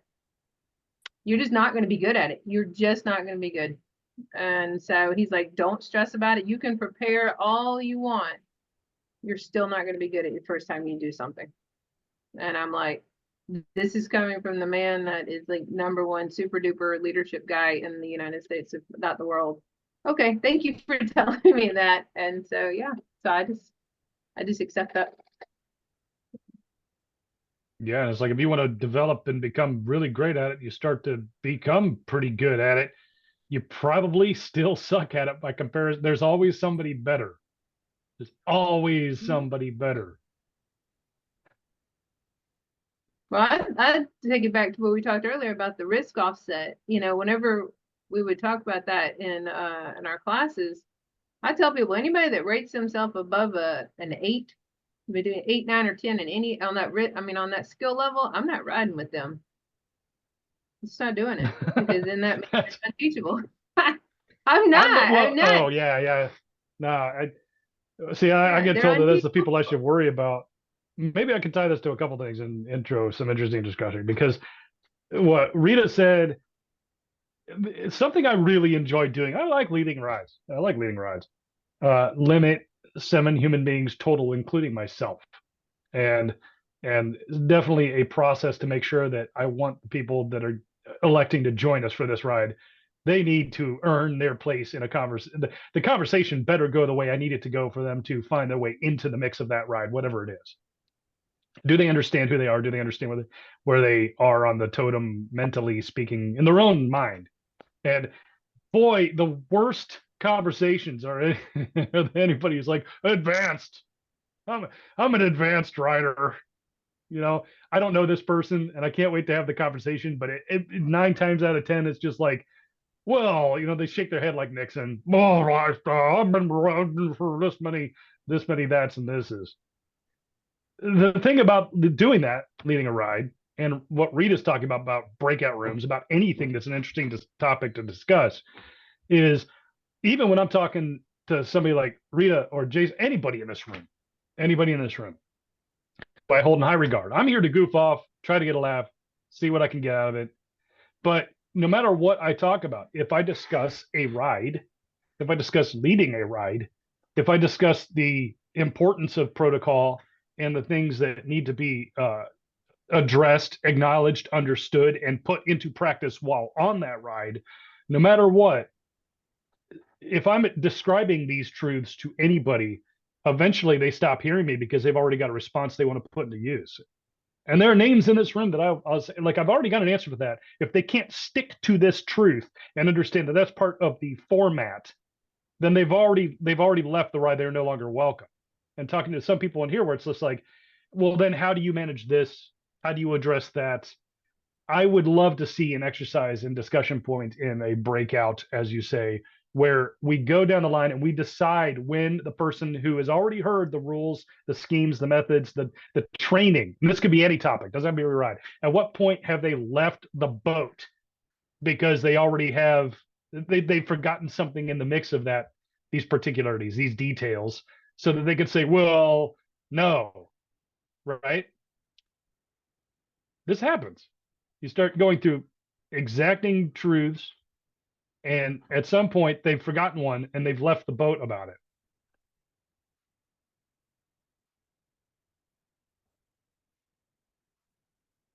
If I'm going to keep talking, I'll keep going. Somebody needs to suggest they understand what I'm saying here. You were talking about trail breaking. Don, you're muted. I'm just eating popcorn and watching. All right. So like, I just keep thinking that it would be interesting for you to have some QA time. That's what I think. Is I think that really what you're looking for, and you are looking for some reinforcement as to what you're doing as a coach. And man, if you had time to go and yeah, man, Murray come by or somebody come by and hang out with you on the range, it would be interesting for you to be able to have that. And I know you like that back and forth feedback and discussion time.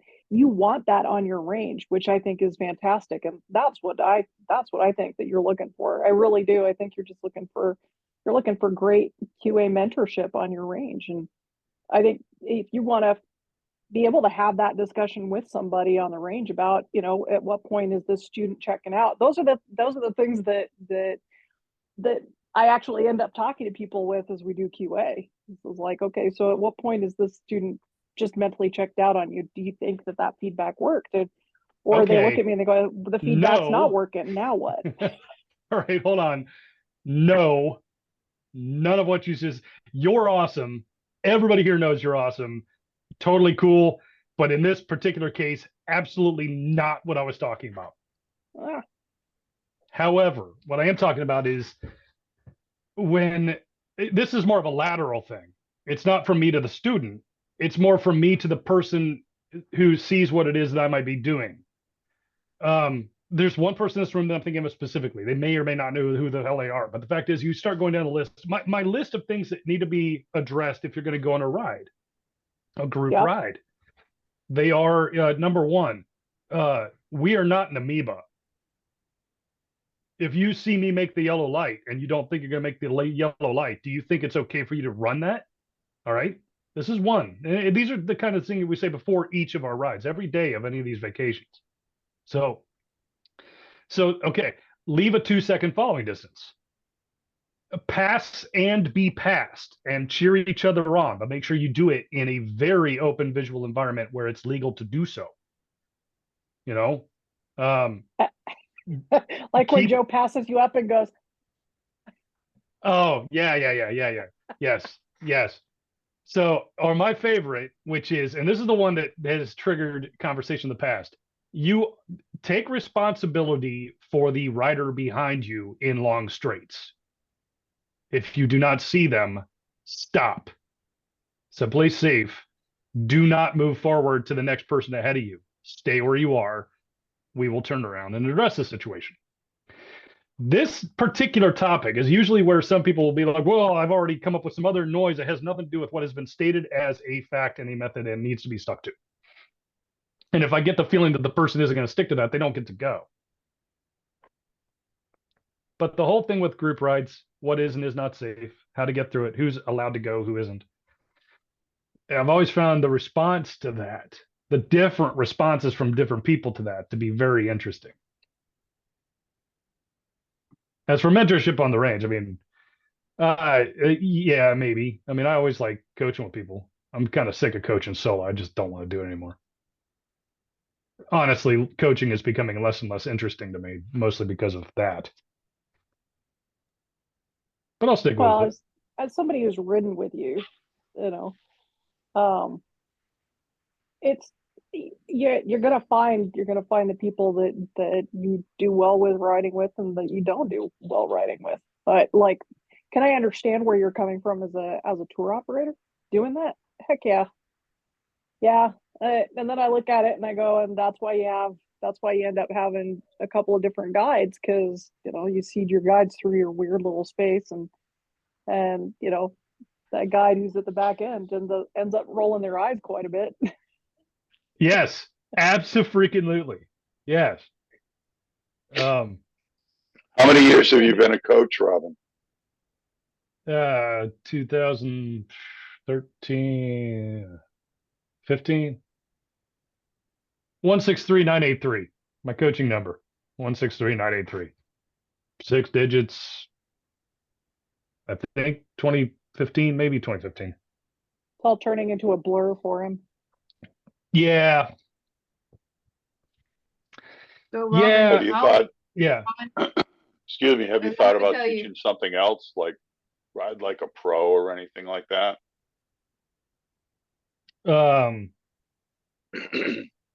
No, I haven't really. I've been tapped for total control, and honestly, I'm just not that interested in, I mean, whatever. Yeah, I I don't whatever. I'm just curious. I mean, because there's a lot of different things out there, you know, and yeah, and there's plenty out there.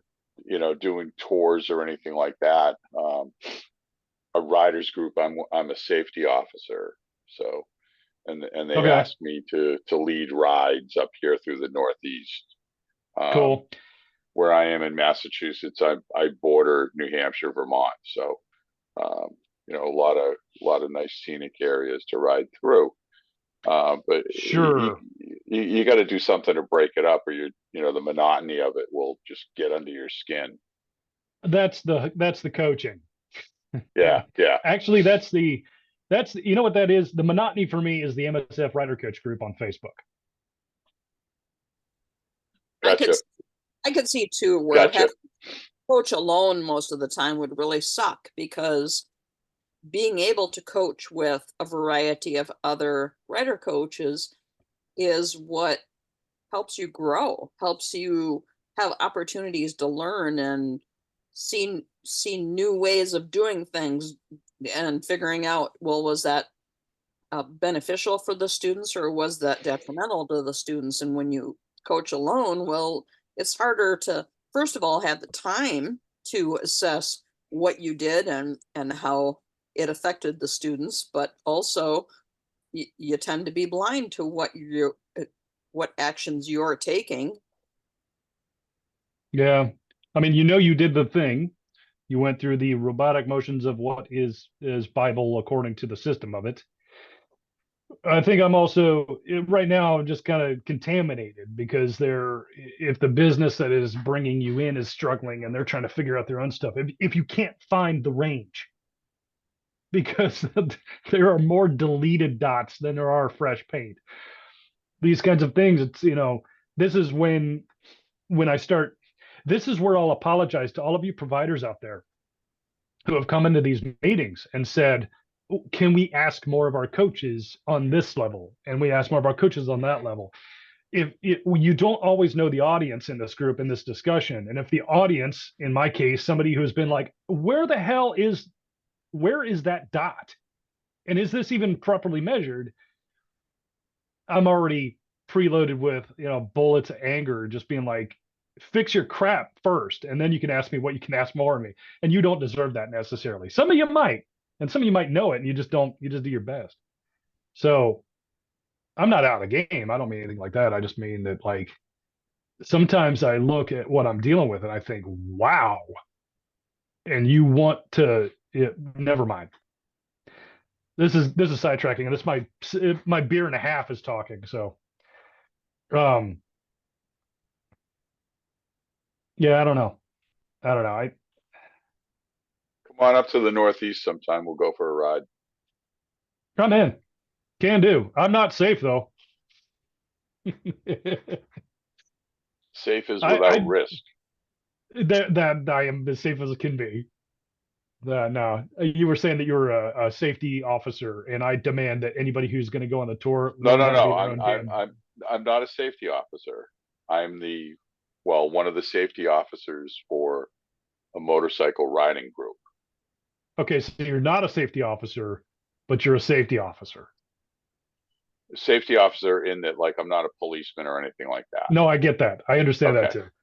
So Yeah. no, we're on the same page. I'm being a jackass, and that's natural to me. But what I was saying was that, like, if you're going to go on our tours, you need to be as close to your own damn safety officer as possible. Where do your tours go? Earth. Okay. Yeah, like, we're in Texas right now. We have one that we run here. I didn't do that this year. We're doing New Mexico next start of next year. The biggest tour we have is a 7-day run. It's all sport touring. But the whole idea is that if I see the guy, this is the one. If I see the guy behind me and I'm leading the group, if I see the guy behind me, I see the sweep rider. If I see the guy behind me, I see everybody. So we have to have that understanding, because if I don't see that guy, I know that I need to this and figure it out. And it's happened. I'm interested in, with what Rita was talking about, if there were going to be a breakout room, at what point in explaining how things operate do you hear somebody talking and then you have frozen on an issue and let the rest begin to go by, and you're still stuck on that while they're going? I think there's something to that. But I don't know. Your mic's off, Don. I said I'm going to break in. That was a repeat, because now you can hear me as I'm doing the arm thing here. You own it. It's your room. The fact is, I'm much like Rita. I was like, how does one do that? How does one find a way to share what we know with other people? And it's a very fear-invoking question to ask. But just like Rita, you ask the right person, and all of a sudden, well, wow, now I got to present this. And there's a lot of fear involved with that. But I recommend that everybody do it. Because once I get it once. I've got the shakes right now trying to describe it, and I don't even quite know what I'm trying to describe. Please carry on. I can see you doing breakout sessions in my mind already. I can dream them up for Robin. And I know everybody in this group has some capability that would add to everybody's knowledge by saying, yeah, can I it's always a call for papers. Can I, do this with a group, or can I do that with a group? And I tell you, there's opportunities if MSF ever gets back to IRETs. Certainly they do regional, I know regional rider education training systems workshops are coming this next year. SMSA, if you're not already involved, you can get involved and go to their annual conference and submit a breakout session to discuss topics like this with other rider coaches. And I tell you, it will expand your ideas and send you into the slime method, things you want to try. What do you want to continue to do? What do you want to improve and take to the next level? Somebody will help you do that. All you got to do is ask and know where to begin. And that's the hardest part, asking, hey, can I do this? Or, hey, where can I do this? Somebody will help you out. That may be one of the tragedies, is that when there's a call for papers, or, a call for, hey, who wants to speak at this particular conference? It happens to be very few people who will raise their hand. It would be kind of exciting for the folks who are regulars in here to hear, well, if any of us were voluntold to speak at IRETs or SMSA, what would someone tell us we should speak on? Whether it be Robin speaking on, I'm gonna sport touring. Yeah, leading a sport touring tours. He probably would not want, I'm going to speak for you, Robin, you probably would not want to speak on that. But if someone here who you trusted said to you, listen, Robin, we need some dynamic speakers. We need people to speak on something new that hasn't been spoken on before. Would you please put together a breakout session on leading sport touring tours? Very few of us would say, no, I'm not going to do it. We'd all say, well, okay, I'll figure this out. And it would be kind of an interesting thought experiment to list for folks who know a little bit about any of the other folks in here.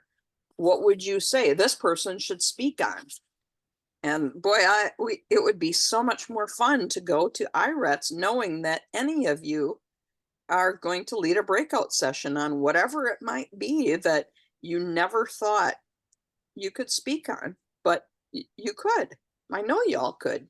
There's like Christmas grade love in that, though. Like, I mean, the beauty of that is you're both letting somebody know what they may or may not be pseudo BS recognized for, but you're also demanding that they answer to that by validating that themselves, right? Like, we do believe that this is what you might want to do, and you might be the right person for this. And now we're going to hold you accountable for what we see in you. Why don't you show us we're right? I think that's no, I mean, so many great things could come from that. The best thing I can imagine that can come from that, in my case, since I'm have chaos in a brain, is to say, let's see if we can create an outline of an argument for every person who either is tripped up by something that the person at the podium says, as for every person who has a either a disagreement or confusion or whatever, they stop and they write that out. And then it goes on for every different person who is either more alike to the person who's speaking or different, whatever. These things begin to stack in an outline fashion, almost like you're writing an article where you have headings, subheadings, subheadings. This, just to see how that outline falls into place as a result of that argument happening, or the confusion, steering the confusion onto the board so that it can be looked at. That is really, really what I was trying to get at before. And I'll never be good at it from the first go, but like, we always suck when we try something new. And every second of my day is something new to me. So taking the point at which there's misunderstanding and converting that into an actual formatted outline that everybody can look and be like, wow, that's what happened as a result of this. That's how, I mean, there's so many differences between so many coaches. Opinions that we have to subdue, writing styles, writing environments, expertise, where we've decided we know it all, where we decided we'll never know it all.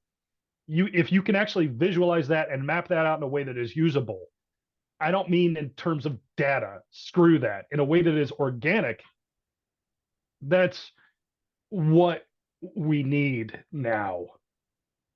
That's how you steer the ship, is to see how the understanding falls into place as a result of what multiple people who understand different things have in response to one another.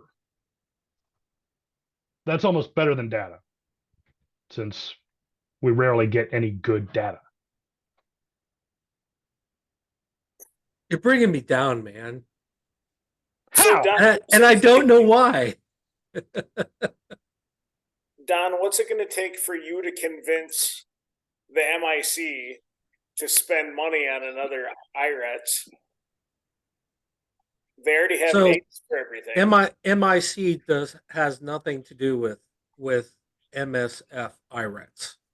Yeah, So what I will tell you, it would be the Motorcycle Safety Foundation board, and you're asking me to do something that's outside of my bounds.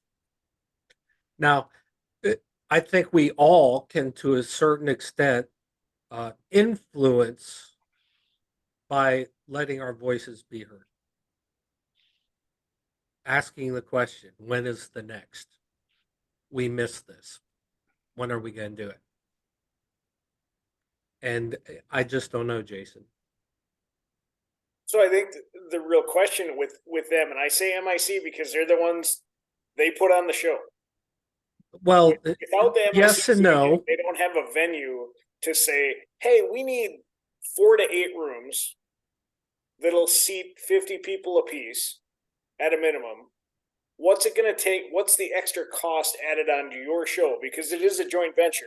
So what you're talking about is the last model that was used was to put MSF IRETS, International Rider Education Training Systems Conference workshop, with AIM,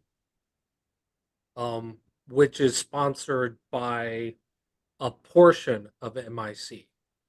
So the reason why those things can happen is because MIC and MSF are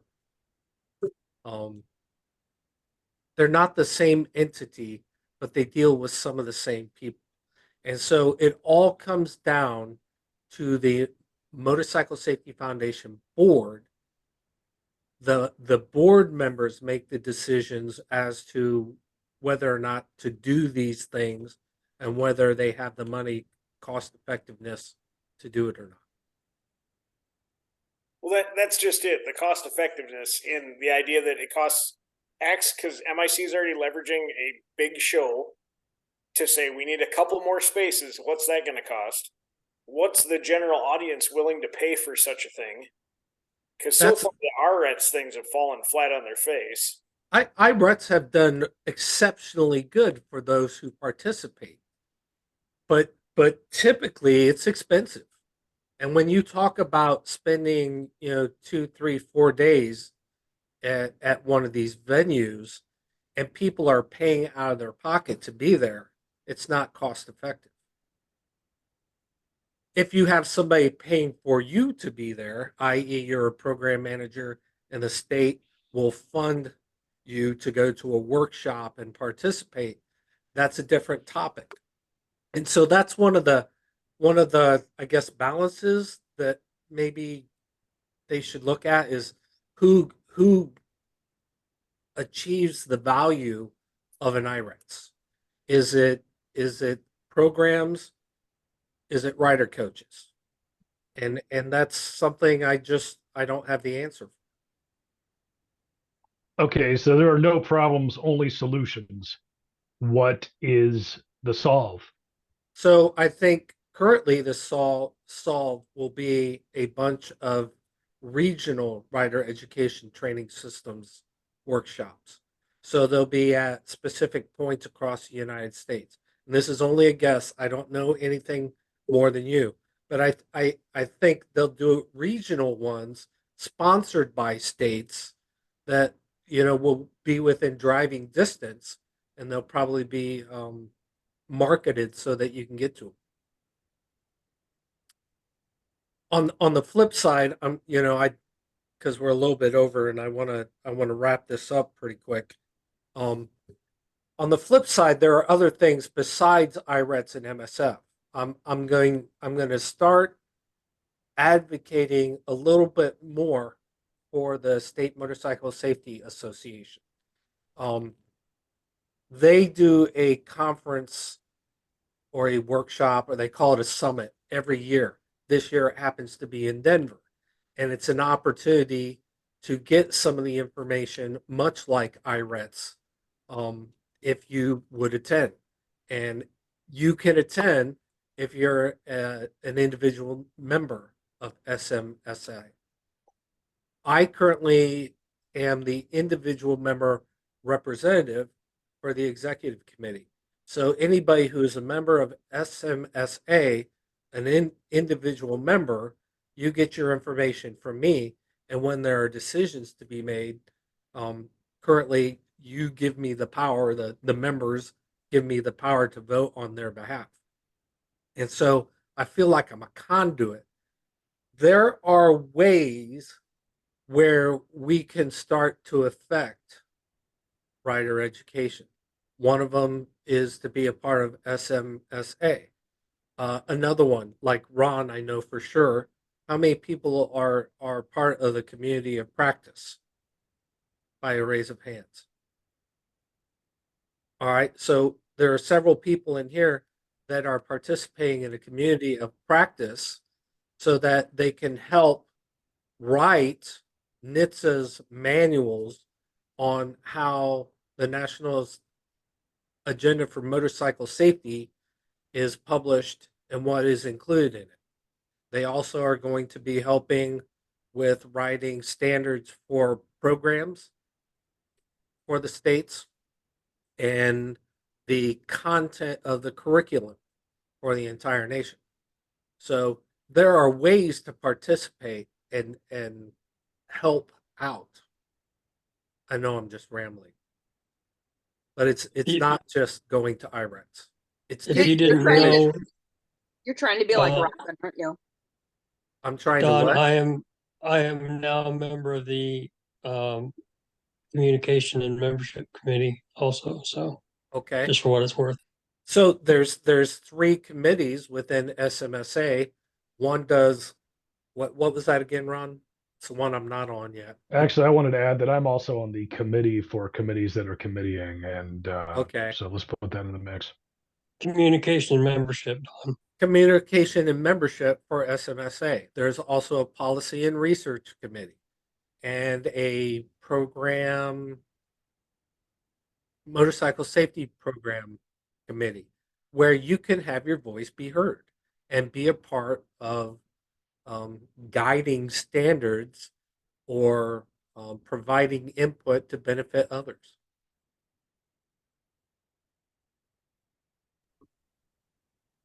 I look at it more as a learning experience for me.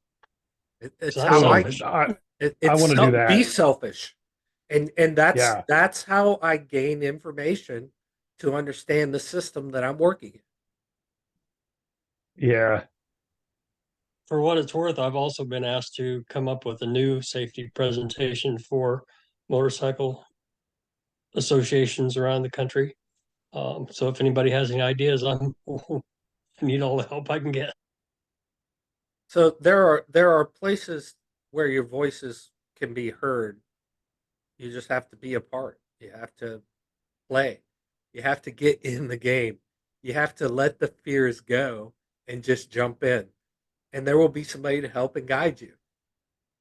That sounds like something, sort of like something I just said. Kinda. Kinda. It's a way to learn. So I'm gonna end tonight. Um I saw something very interesting today. And it was Elon Musk and who's the guy from Amazon? Jeff Bezos. And both of them were speaking about production. So when you build a car or a spaceship or a business, um, the building or creating the widget is not the hard part. The hard part is to design a system to produce and get that widget out to the masses. And the systems it takes to build that in mass to scale and get it out to the masses is more important and harder than building the widget itself. And so our widget just happens to be the curriculum we use.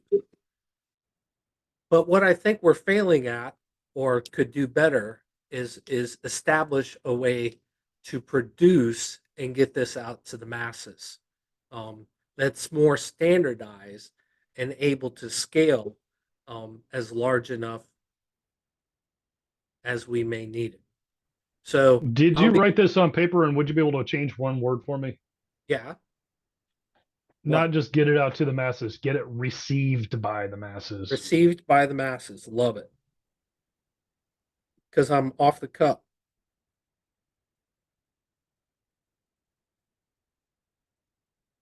And so the bottom line is we know we got a good product. We know that there's value in the curriculum and the message, but how it's received by the masses is the production part. How do we streamline the production, make the production work better? And so I ask you to think about that. And if you have any ideas, by all means, get it back to me. Good one, Maurice. How do we make it attractive to the masses? Yeah. I mean, there are people, are they not? We don't have a time for that answer. That's a matter of opinion. Well, I mean, so like in the big scale of things, if they're riding 2 and 3 wheels, there probably are people. They may approach it differently, but there probably still are people. There's certainly more are people than, other forms of transportation. So how do we get that message out to them? God, I want to say something so bad. I'm trying not to. Okay, sounds like marketing. We got to be able to tell people it's okay for them to want to do on a bike whatever it is they want to do. And that they need to be drawn to the right venue for that and the right training that is involved for that venue. Yep. No matter what kind of riding you want to do, there's a place for it. That's yes. I'm literally saying stunting. There's a place for that. There's a way.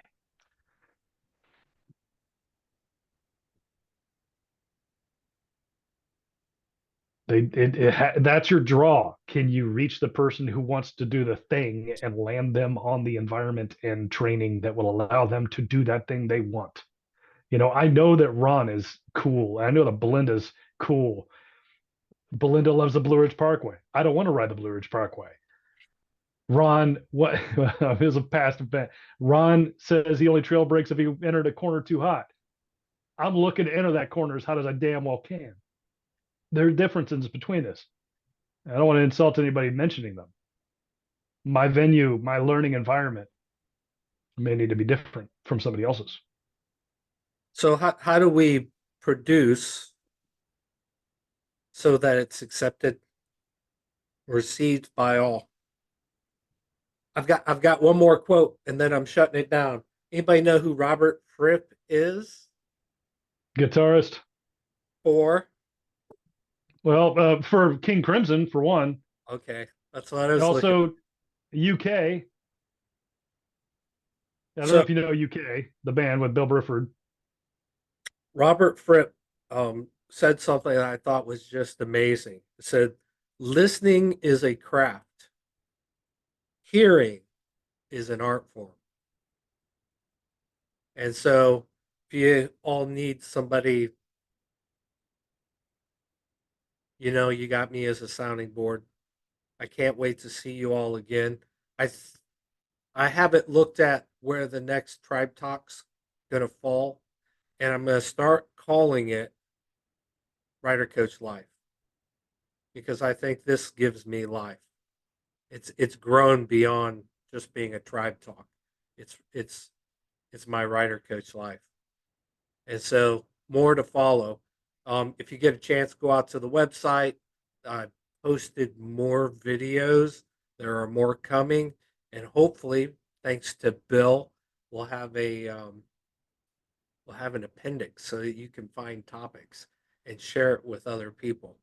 Anybody got anything for me? Great. Hey, I hope you're having happy holidays and you're hanging with people you like. Tom, is this your first night? Been a while. It's been a while. Yeah, but I haven't. And it's changed, right? It sort of canceled for a while and then it came back and whatever. It just I needed a break. Yeah. All good. Yeah. All right. It's good to see your face. I didn't want to miss saying hi. I love you all. Be safe. Enjoy the holiday season. Stay out of trouble. And I hope to talk to each and every one of you soon. Have a good night. Happy New Year. Everyone. Happy New Year. Night all. Love you Happy all. New Year. See you next year.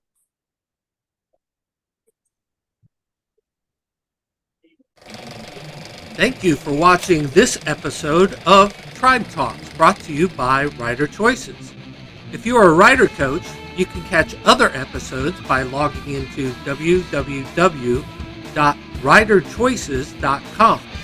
You can also find links at the Rider Coach Live or Rider Coach Trainer Live Facebook groups. Remember, MSF's 5 core questions and survive the ride. Take care.